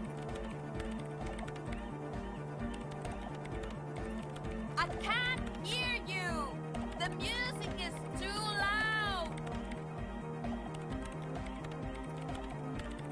Oh, the project! It's not going well! There's that guy! I need him to plug a 3.5 cable into the auxiliary input so that I can route the audio signal through the mixer into the speakers. Egghead! A 3.5 cable! He doesn't listen to me! He only ever seems to care about hardcore and Yekokata! A place to be, apparently. Thanks. Maybe you can get through his magic rhymes. Let me know how it goes.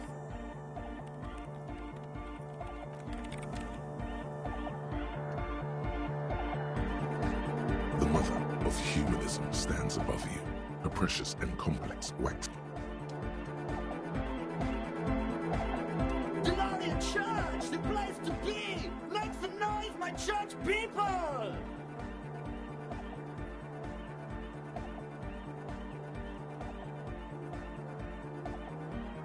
Vibrations thump through your blue soul. The music sounds much better. A hawthorn tree on Rue de Saint-Gislain, tangled in its branches, something bronze flutters in the wind. He stands on stage behind a table, nodding along to the music and waving his hand in the air. In front of him, the audio mixer, one reel spinning. The other reel deck is empty. Cables run hither and thither. On one side you see an auxiliary line in with the number 4.5 written next to it.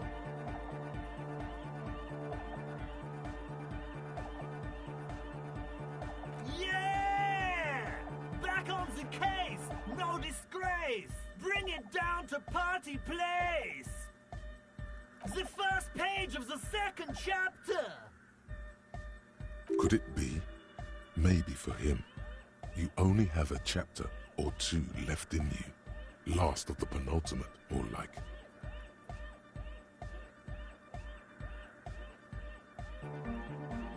To the mega! Yeah! I can route it through auxiliary! What kind of a cable does she use? 3.5 or 4.5? Oh, she uses 3.5. Yeah. The auxiliary lining is 4.5 millimeter. These two don't mix. Oh no, we're going to be in this church forever. Don't worry, I have an adapter for it right here. Hang on, this is a 4.5. We're all good, people! Great! Someone got through to him. Okay, let's get it all set up. Can we turn the music off, please? Everybody! Everybody! Don't panic! I'm going to turn off the on-off for just a sec. For a special scheduled event. The on-off will be back, but we're doing something else for one moment. Alright, go tell her that Egghead is ready to rave to her tunes, and then I'll turn off the music. Tape! Yeah! Spin the tape until the space escape! Yeah! Righteous! No! No, can't do! This is gonna make people sad! This isn't sadcore! Yeah!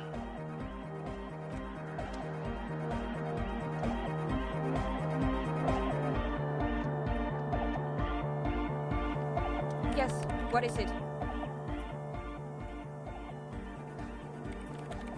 Okay, but think you can ask him to turn the volume down a bit? Just in case. Maximum! Maximum! Elysium is the only way! I know it is, but could you please turn it down just this instance? Just this one time? Maximum is not the only way, okay? Pump it to the brick! Pump it to the hard master! There's no other way! Glue style! See? He pumps it to the hard master. It's hopeless.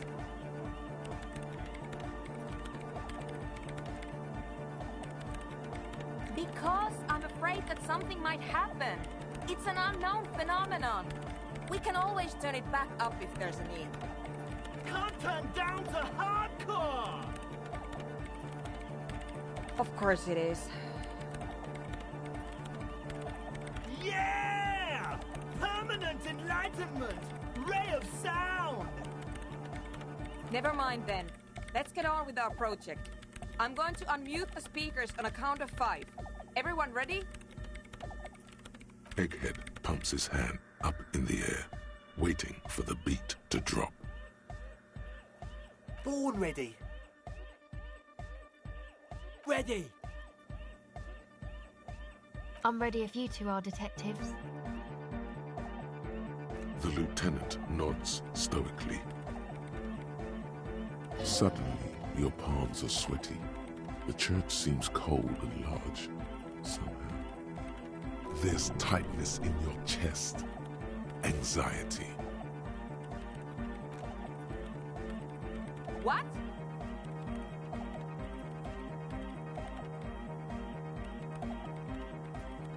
No, we should definitely do this. I am going to do this. Ready?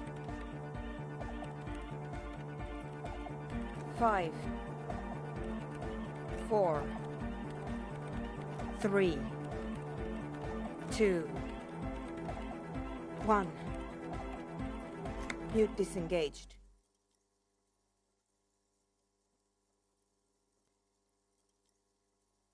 No wind outside, no waves, no floorboards creaking. Total, continuous silence. This is unnatural. The woman looks around. In the silence, you see dust move on the floorboards.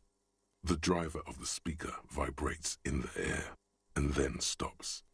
Plasterwork begins to crumble down the walls.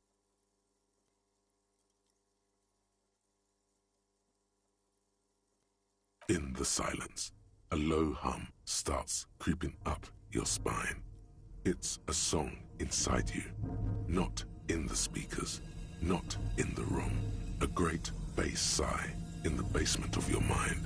Slowly, it builds until the air around you starts to vibrate.